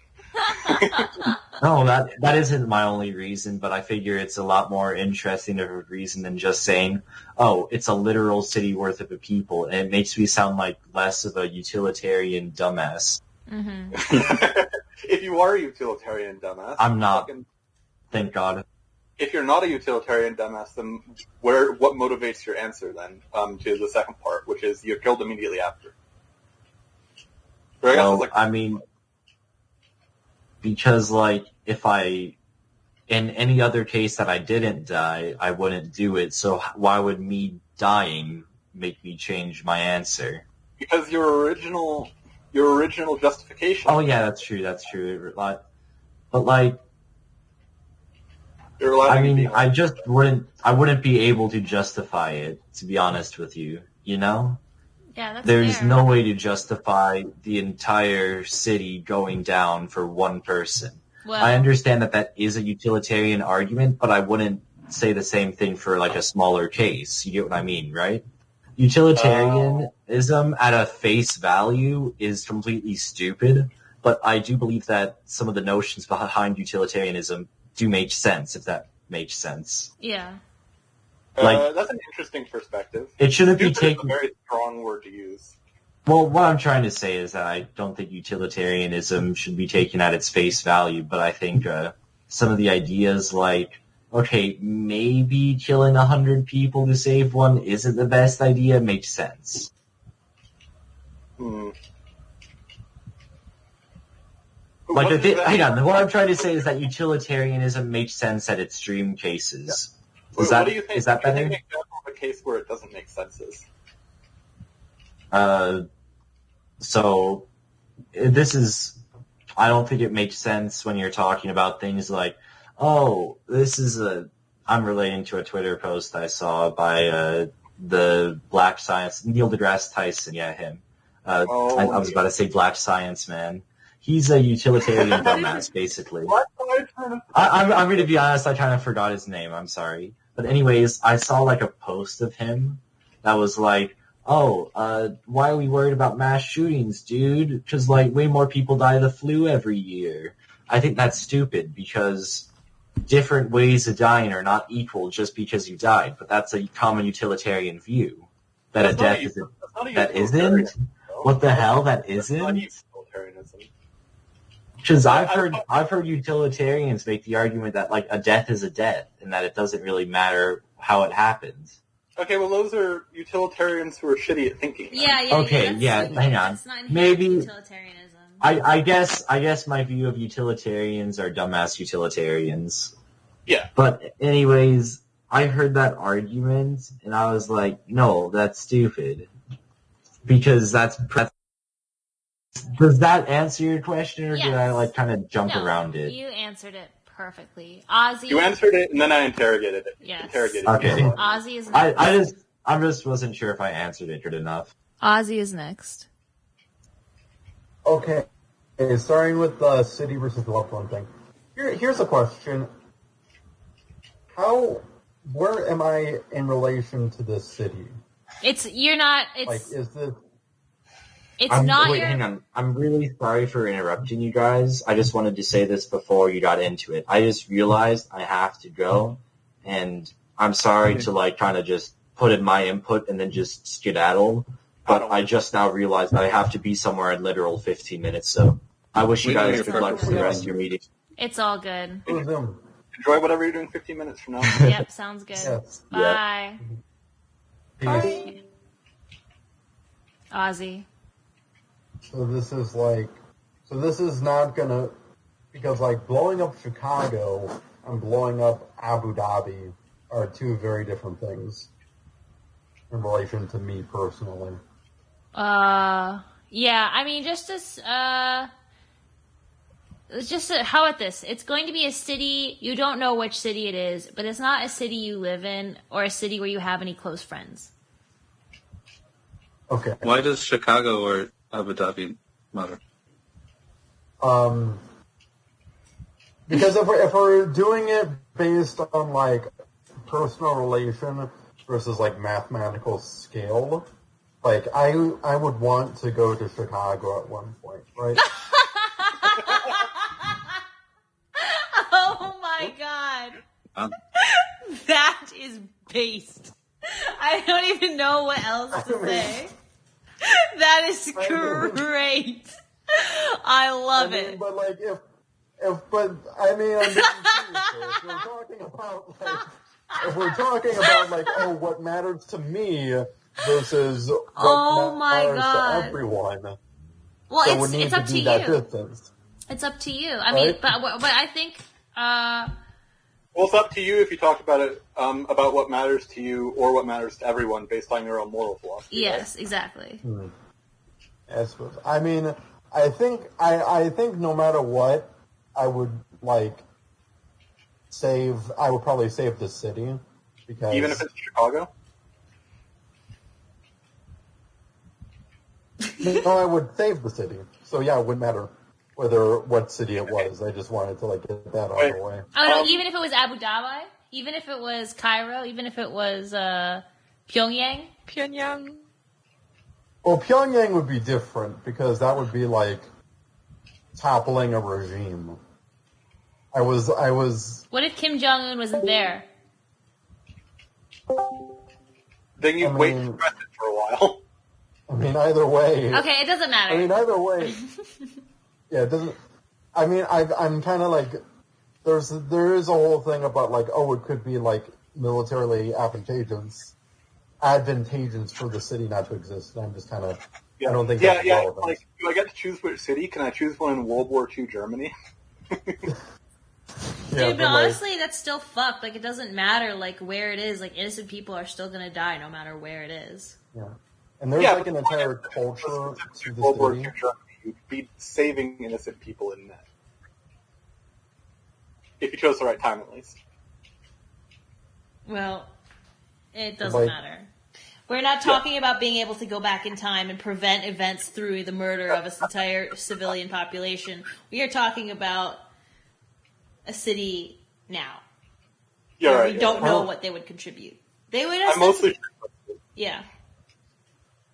The thing that leans me towards saving the city is that every city kind of has its own culture and has its own various stuff to it.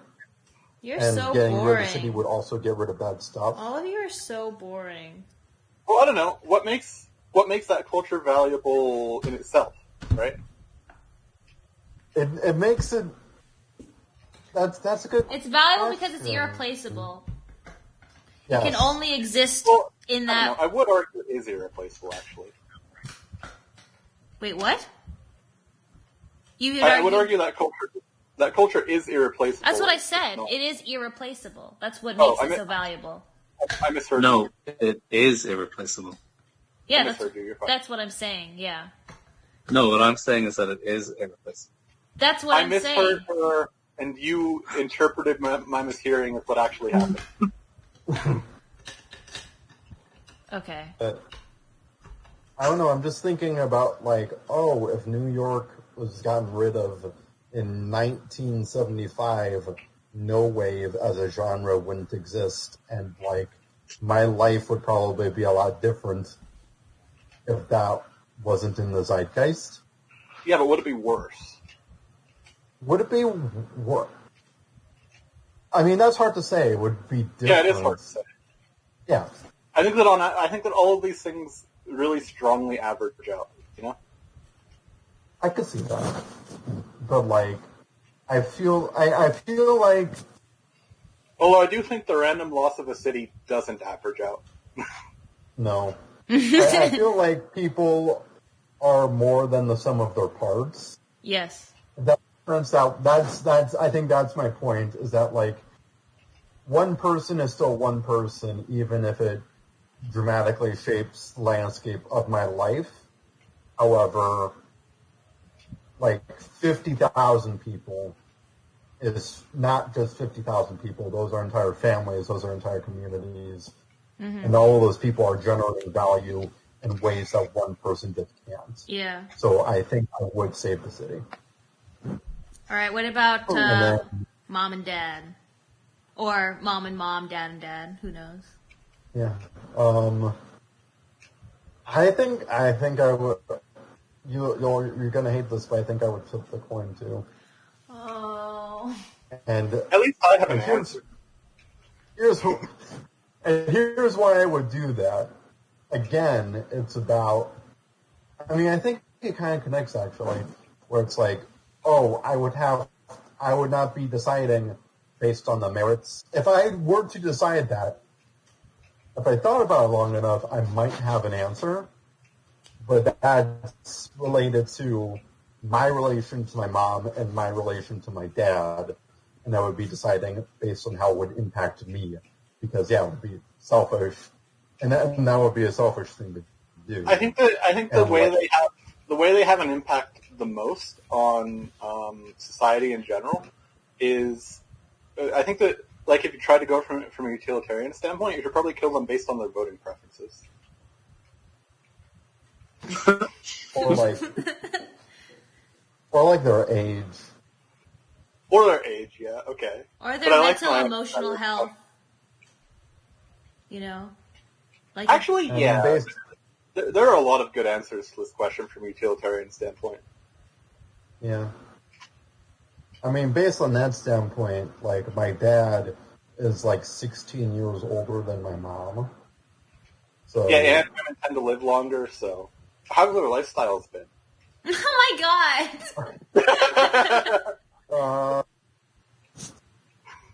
My mom has had issues with like eating.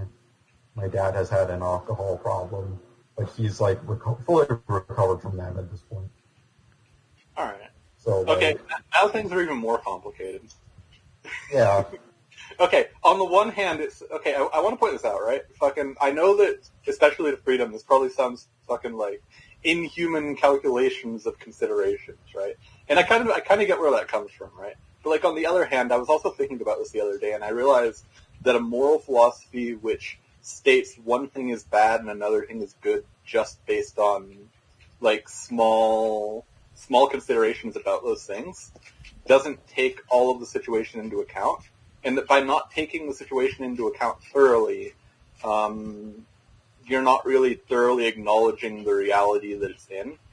And like I think that a moral philosophy which requires you to acknowledge the reality that the consideration is there as thoroughly as possible makes the most sense. Yeah. Even if it does feel like shit. That's fair. I mean, I think more information is a good thing no matter what kind of system you use to make your decisions. Like, it's not only utilitarianism that requires you to have all the information for making a moral choice. I don't think. That's fair.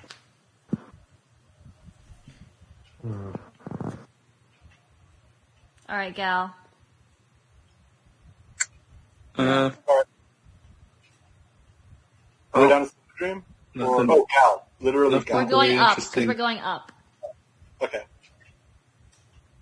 I'd probably have to save the city, but then I'd probably kill myself afterwards. I don't think I could live after that. That's fair. After saving the city, Yeah, you wouldn't be able to live. Oh wow. because it's just, yeah, like the thought of killing my partner or like, I don't know, her being dead, that would suck. Yeah. Yeah. I don't think I would life after that. Oh, if we're doing this from the perspective of the partner, I'd think a little more about the city. Yeah. Well, that's the whole fucking. I said. What I said. That it has to be like a kid or like the most loved one you have. Oh. Okay. I mean, no. My answer would still be the fucking save the city, but like, Okay. then I might be in the same boat as Gull. Yeah. Okay. And then as for your parents, or choosing between two loved ones. Yeah. Well, if it was my parents, I mean, the coin flip sounds like a good idea, but then I also liked what you were saying, where, you know, like to take responsibility for the choice.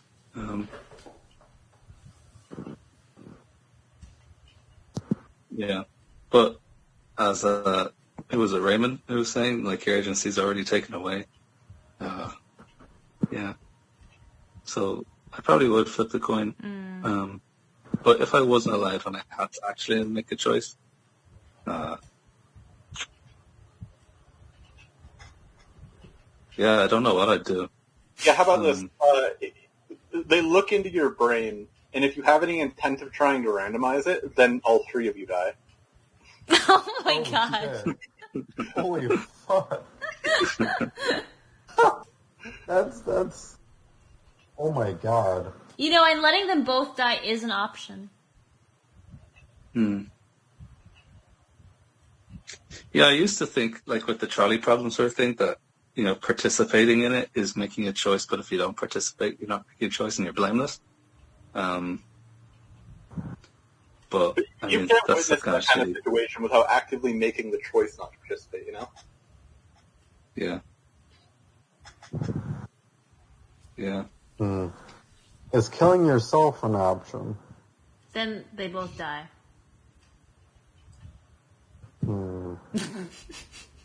Because I think it's like, if you were both like tied to it, if you were like tied to a chair, and like someone was making you do that,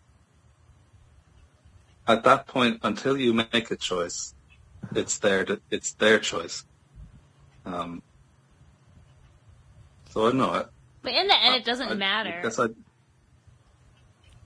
guess I need to think about it more, but I feel like that's how you would become blameless. Okay, let's say that the situation arises naturally. I do like the framing of it as The you have resources to materials save. Yeah. Yeah. I think that's it's a more a comfortable way to phrase Yeah. it, maybe. How about this? You have the materials to save one, and there's somebody who's just a dick in the background, forcing you not to randomize it. Yeah. I mean, you don't have to tell us your choice. You can also say, I don't know, like, you'd probably be random, like, in the moment, or, like, you would just have to go. I don't need you to think about which of your parents you would save. I don't need you to actually have a coherent answer to that question. The point is more if you think. Talk about, like, what you go through to try to figure out the answer. Yeah, exactly. I'm not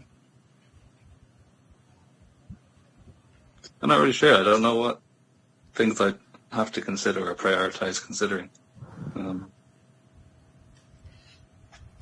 Okay, Yeah, I guess I don't know. how much thought, a time would it take for you to decide between saving one of your parents and a random stranger? Pardon? Like, if you had, like, let's say, like, your dad, and a random stranger. Mm-hmm. You could choose to only save one of them. How long would it take you to make the decision of which one to save? It wouldn't be instant.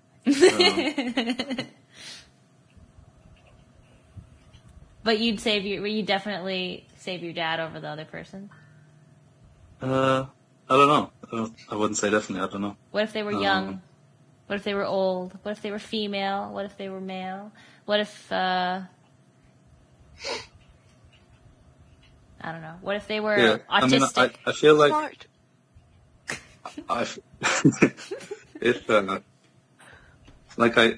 I would feel like that. I don't know. I'd be conscious of the fact that my subjective perspective would influence things, and maybe in a way that they maybe ought not. And I, try to be considering that. It's like the fact that the one person is like related to me. That's not really a good decision. That's not actually a good reason. Well, if you want to be reasonable, if you want to act on instinct and act like a lizard brain, then you could save your parent. But I don't think I want to act that way. Because isn't that just what it is? Like, if you're gonna go off who you know, isn't that? I mean, just more instinctual? And I don't see anything wrong with that. Like, honestly, like, I would definitely, like, I mean, I think I could see myself. I mean, I don't have anybody in my life at the moment who I would blow up a city for, but at one point, I had someone I would blow up a city for. I would have, I think I can totally envision that being the case. Or if I have children, when I have kids, I blow up 10 cities for those kids. Are you shitting me? Like, I don't give a fuck. Like, no, I don't care. As long as my kids can have a good life, I don't give a shit. And I mean, that's why I kind of brought the Last of Us thing earlier. Because they won't have a good life when all the cities are blown up. I mean, but they'd have a better life than if they were dead. But isn't that like selectively considering your kids over Yes. potentially thousands of other kids? Yes. So why is that reasonable? It doesn't have to be. It's what I would do. I don't care. I care about the people I care about more than other people. Like, I don't weight people equally. Here's a question. That I think is interesting. Is there anybody that you know? Is there anybody who is in close proximity to you? You don't have to name them because they might be sitting somewhere nearby. That you would if you took a random person off the street and you did, like, all somebody says to you is kill them or I kill someone off the street. Is there anybody who you would kill the person you're close to for? Or is there anybody who you'd save the random person off the street for? Is what I'm trying to say. Oh, interesting. Yeah, because I think all of our answers are, if it's completely arbitrary, then we're generally going to save the person close to us. But the question is there anybody for whom... Honestly, okay, so my mom, I think, kind of wants to die, so I'd probably kill her.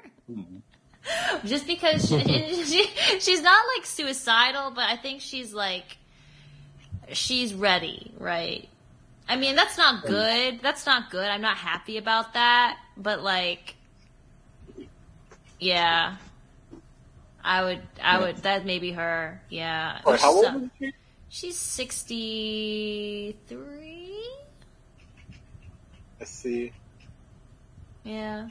I mean, but she's just, I mean, cause, yeah, I mean, yet again, it would be more of like, I think I know that's what she would want. Cause I think she's just okay with having her life end. That sounds so terrible, but I don't think it's like a real. I mean, it's sad. It isn't good. Like I wish that she would want to live longer, want to live as long as possible. But that's not the reality. And I think she would want me to choose. She would. Oh my god! I mean, she literally. It's kind of fucked up. She literally joked to me. She was like, "Eva." I said my fucking name again. You got to stop doxing yourself. I know. But she said, freedom, You know, did you know that in Amsterdam, you know, they let you kill yourself or whatever it is. And she was like, "You may well go. I did it again. Well, I'll get a one-way ticket. You get a two-way ticket. So like, oh wait, you get a two-way ticket. I'll get a one-way ticket. It'll be fun." I was like, "Oh my god, that's kind of fucked up." That was a dark joke. Yeah, it was a dark joke.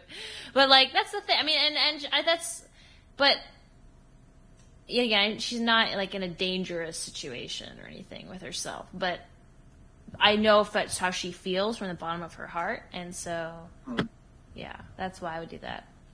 But I don't think there's anybody else like I'm close to who I would choose over a random person unless it was for a reason like that. Like I felt like they would want me to choose that, or maybe that they literally feel like their lives are miserable. I'm trying to think. Yeah. Wait. If you're talking about, like, versus someone you know, is it someone you're close to or someone you know?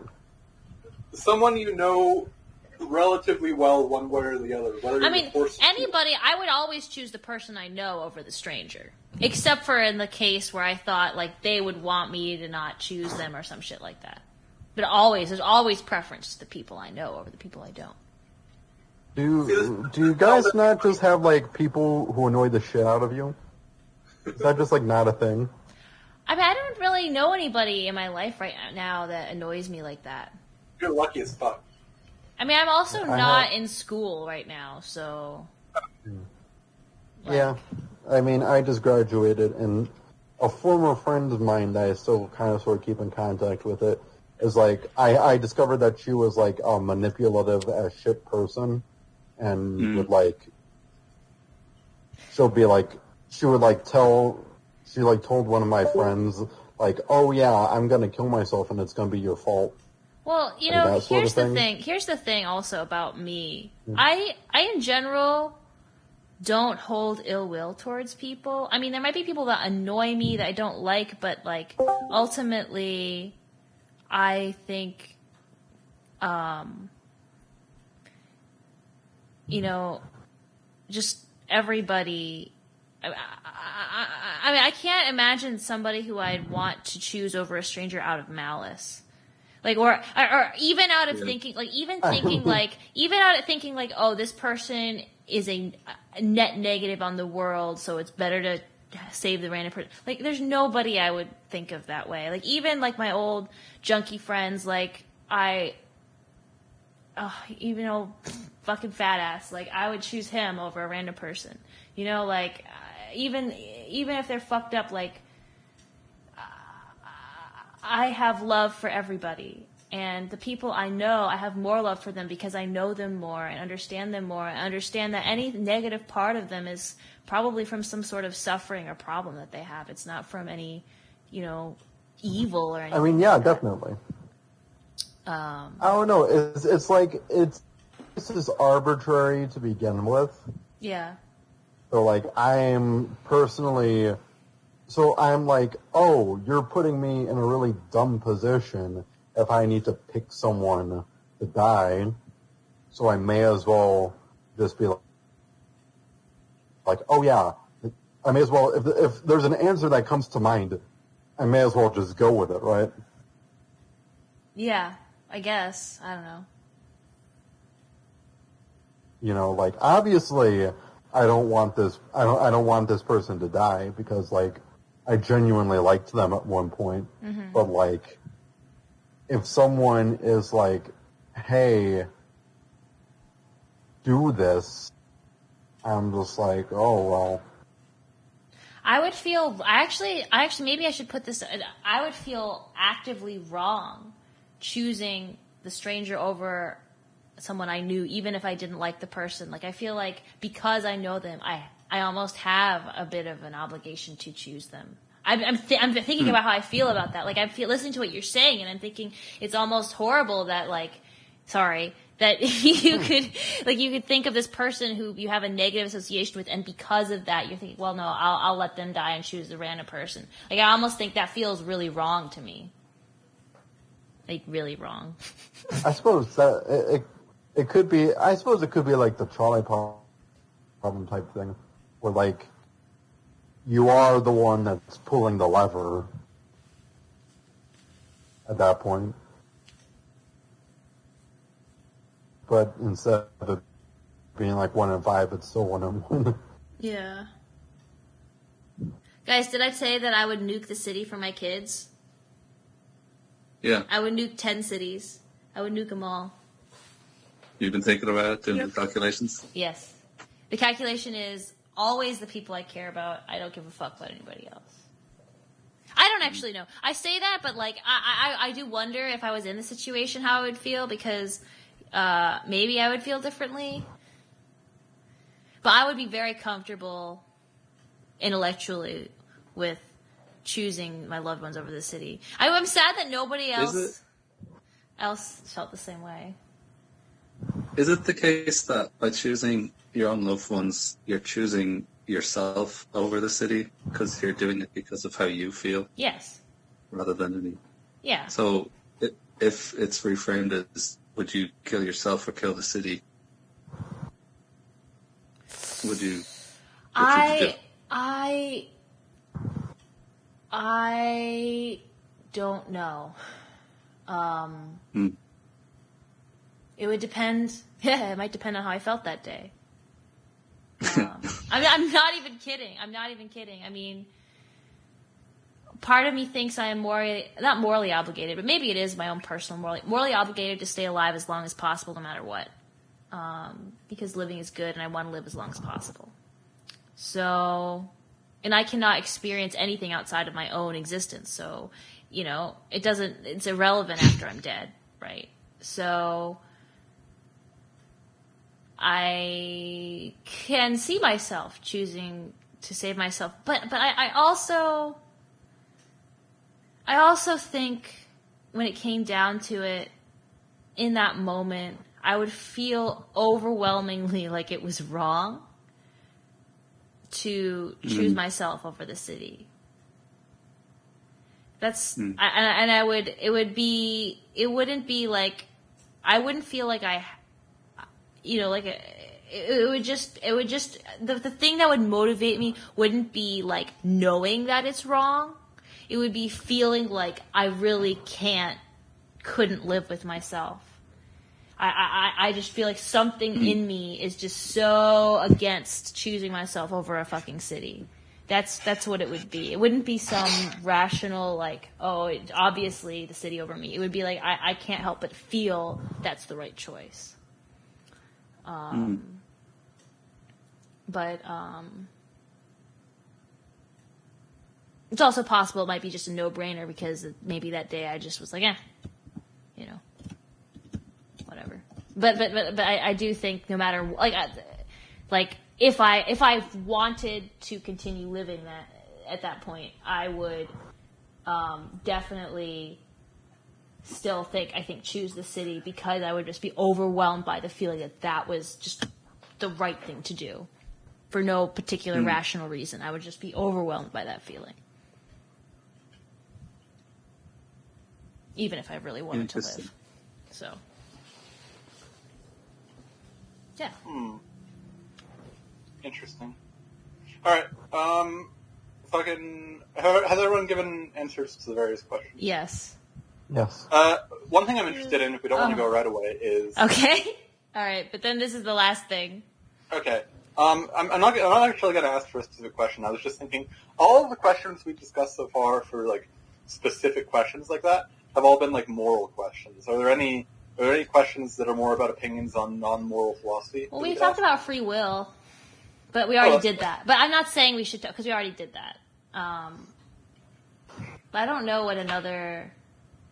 Idealism? No, we already did that one too. Everybody's a fucking materialist. A realist or whatever it is. It's because idealism is fucking bonkers. Although, honestly, I guess I am functionally a realist or materialist or whatever the fuck you call it. But I think there is no way to know. Like, I think idealism is the most intellectually honest, maybe. but I'm functionally, like, you might as well say I'm a realist or materialist or whatever. I don't know. I see what you're saying. It's like, once you get out of the realm of idealism, things start becoming technically unprovable, you know? Yeah.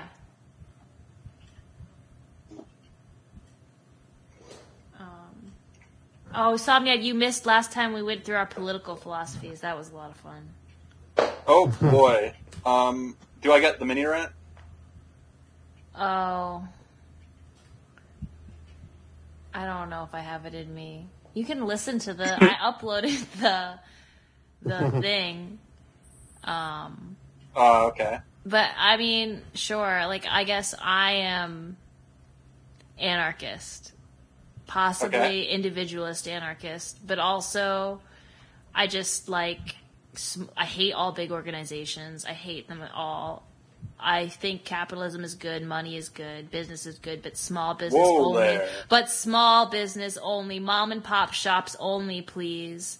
Let's take it back to, you know, like everything should be like town, like nothing bigger than a city state, right? Okay, what is your plan for preventing that from reoccurring?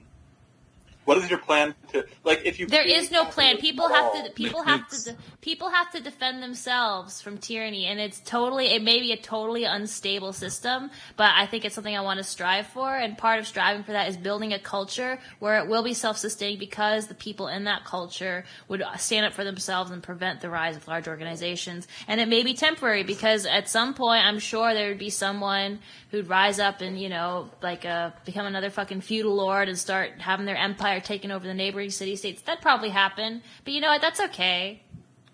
It doesn't change the fact that what I want is the small city-state as the largest size, you know? That's fair, but I do think that if you're going to actually try to think about how to create a political system, stability in general needs to be the number one concern.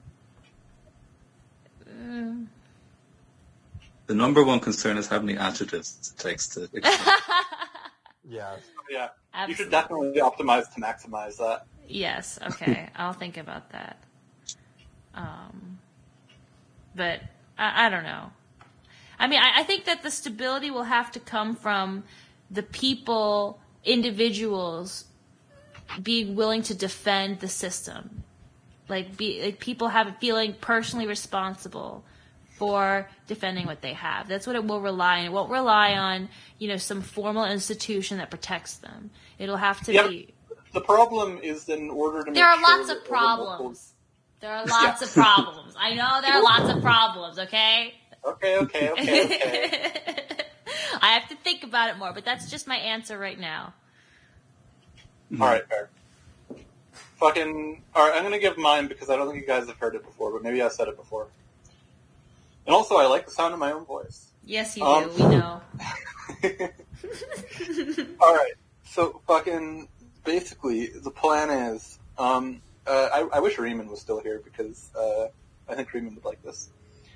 Basically, you have... I'm still not sure exactly how to organize, like, limits on this, but... Oh, no. I know. The plan would be to have some sort of arbitrary but small limit on the smallest social unit, on the size of the smallest social unit, which is like some number which I think would ideally be less than 100, right? So that would be like the maximum number of people that you could have in one group of people. And the whole point of having those groups of people is that they operate by a few guiding principles which each community mutually enforces. So, I mean, okay, here's the first thing. You cannot have a functioning, stable political system without violence. If you don't create space for violence in a political system, then it will occur on its own in ways that are undesirable. Actually, it'll occur on its own in ways that are undesirable no matter what. The goal is to minimize that. And unfortunately, the only way to do that is through violence. And I want to be clear that my definition of violence here is kind of broad. Violence is limiting people's autonomy more or less. It is cutting off options from them. And if you think about it, this is like vaguely how we use violence in like an informal way, right? Although I think it's very easy to think of violence specifically as, punching people or shooting them.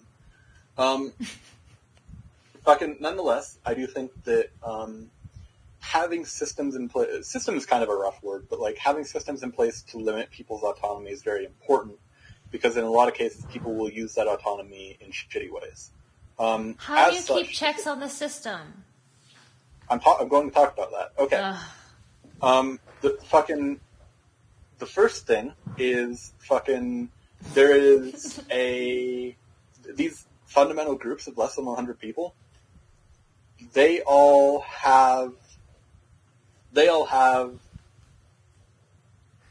mostly self-determined.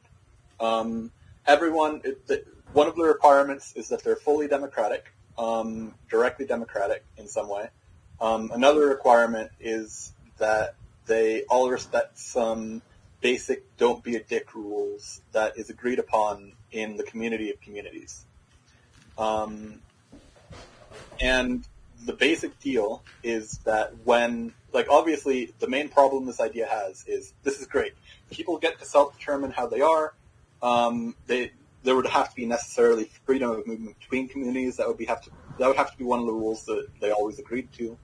But then how do you keep individual communities from acting out? Just, going around killing other communities, or having a bunch of kids just to, do sex things to them. And the way to do that is to make sure that one of the requirements for being in this community of communities is that you agree that when a community breaks the rules that you've all set out, you force them to stop. And this is the systemic way that violence is enacted in order to maintain the system and prevent other violence. I thought you were going to say it was like gladiatorial matches or something. Anyway, that's the basic plan. That's like, the idea would be you could go wherever the fuck you want, and as long as it obeyed some super-ass basic rules about respecting other people, then you could live however you wanted to. I think this is a really good way to set things up. People can come together for big projects. They can fucking go live in their whatever.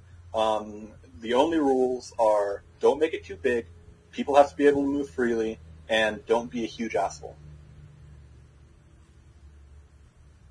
Wow. I can get behind that. I just don't trust having any kind of structure or system, or I just don't trust it. I think inherently it's going to be a problem in the future. I don't know. If it is true that that's inherently going to be a problem in the future, then I believe that it's fundamentally impossible to make a society that works. I kind of believe it's fundamentally impossible to make a society that works, honestly. So I'm just going to try and be able to build the ones, locally that I think are good.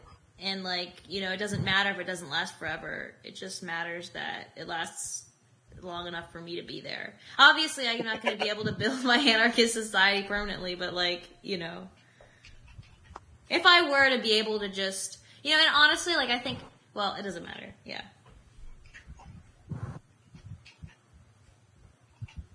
So. Yeah. So I am totally open to criticisms of this idea, because I still think about it a fair bit, and I think there's a lot of holes. Probably. I think my brain is not able to provide more in-depth criticism. I'm sorry. That's fair. How is what it means to be an asshole decided democratically? That is a concern, and I do think that it should be. It should be. What are the words here? I think that's a very complicated question to answer, and I think that that's the most important. I didn't really bring this up when I was talking about it initially, because I think it's kind of tacked on there as a solution specifically to that problem you just brought up, but I have thought about it before. I think that it's important that at the formation of this meta society, there's some sort of something like a constitution which is formed, which lays out the less general rules, the rules that all communities have to follow, which don't exist just for the protection of the system itself. Does that make sense? Yeah. Okay, guys, I'm sorry. I actually have to go. All right. And so that means the recording will end here. But you are obviously free to continue discussing as long as you like. I have to go. All right. We'll make sure to be assholes while you're gone. Yes. All right. All right. Bye. Bye.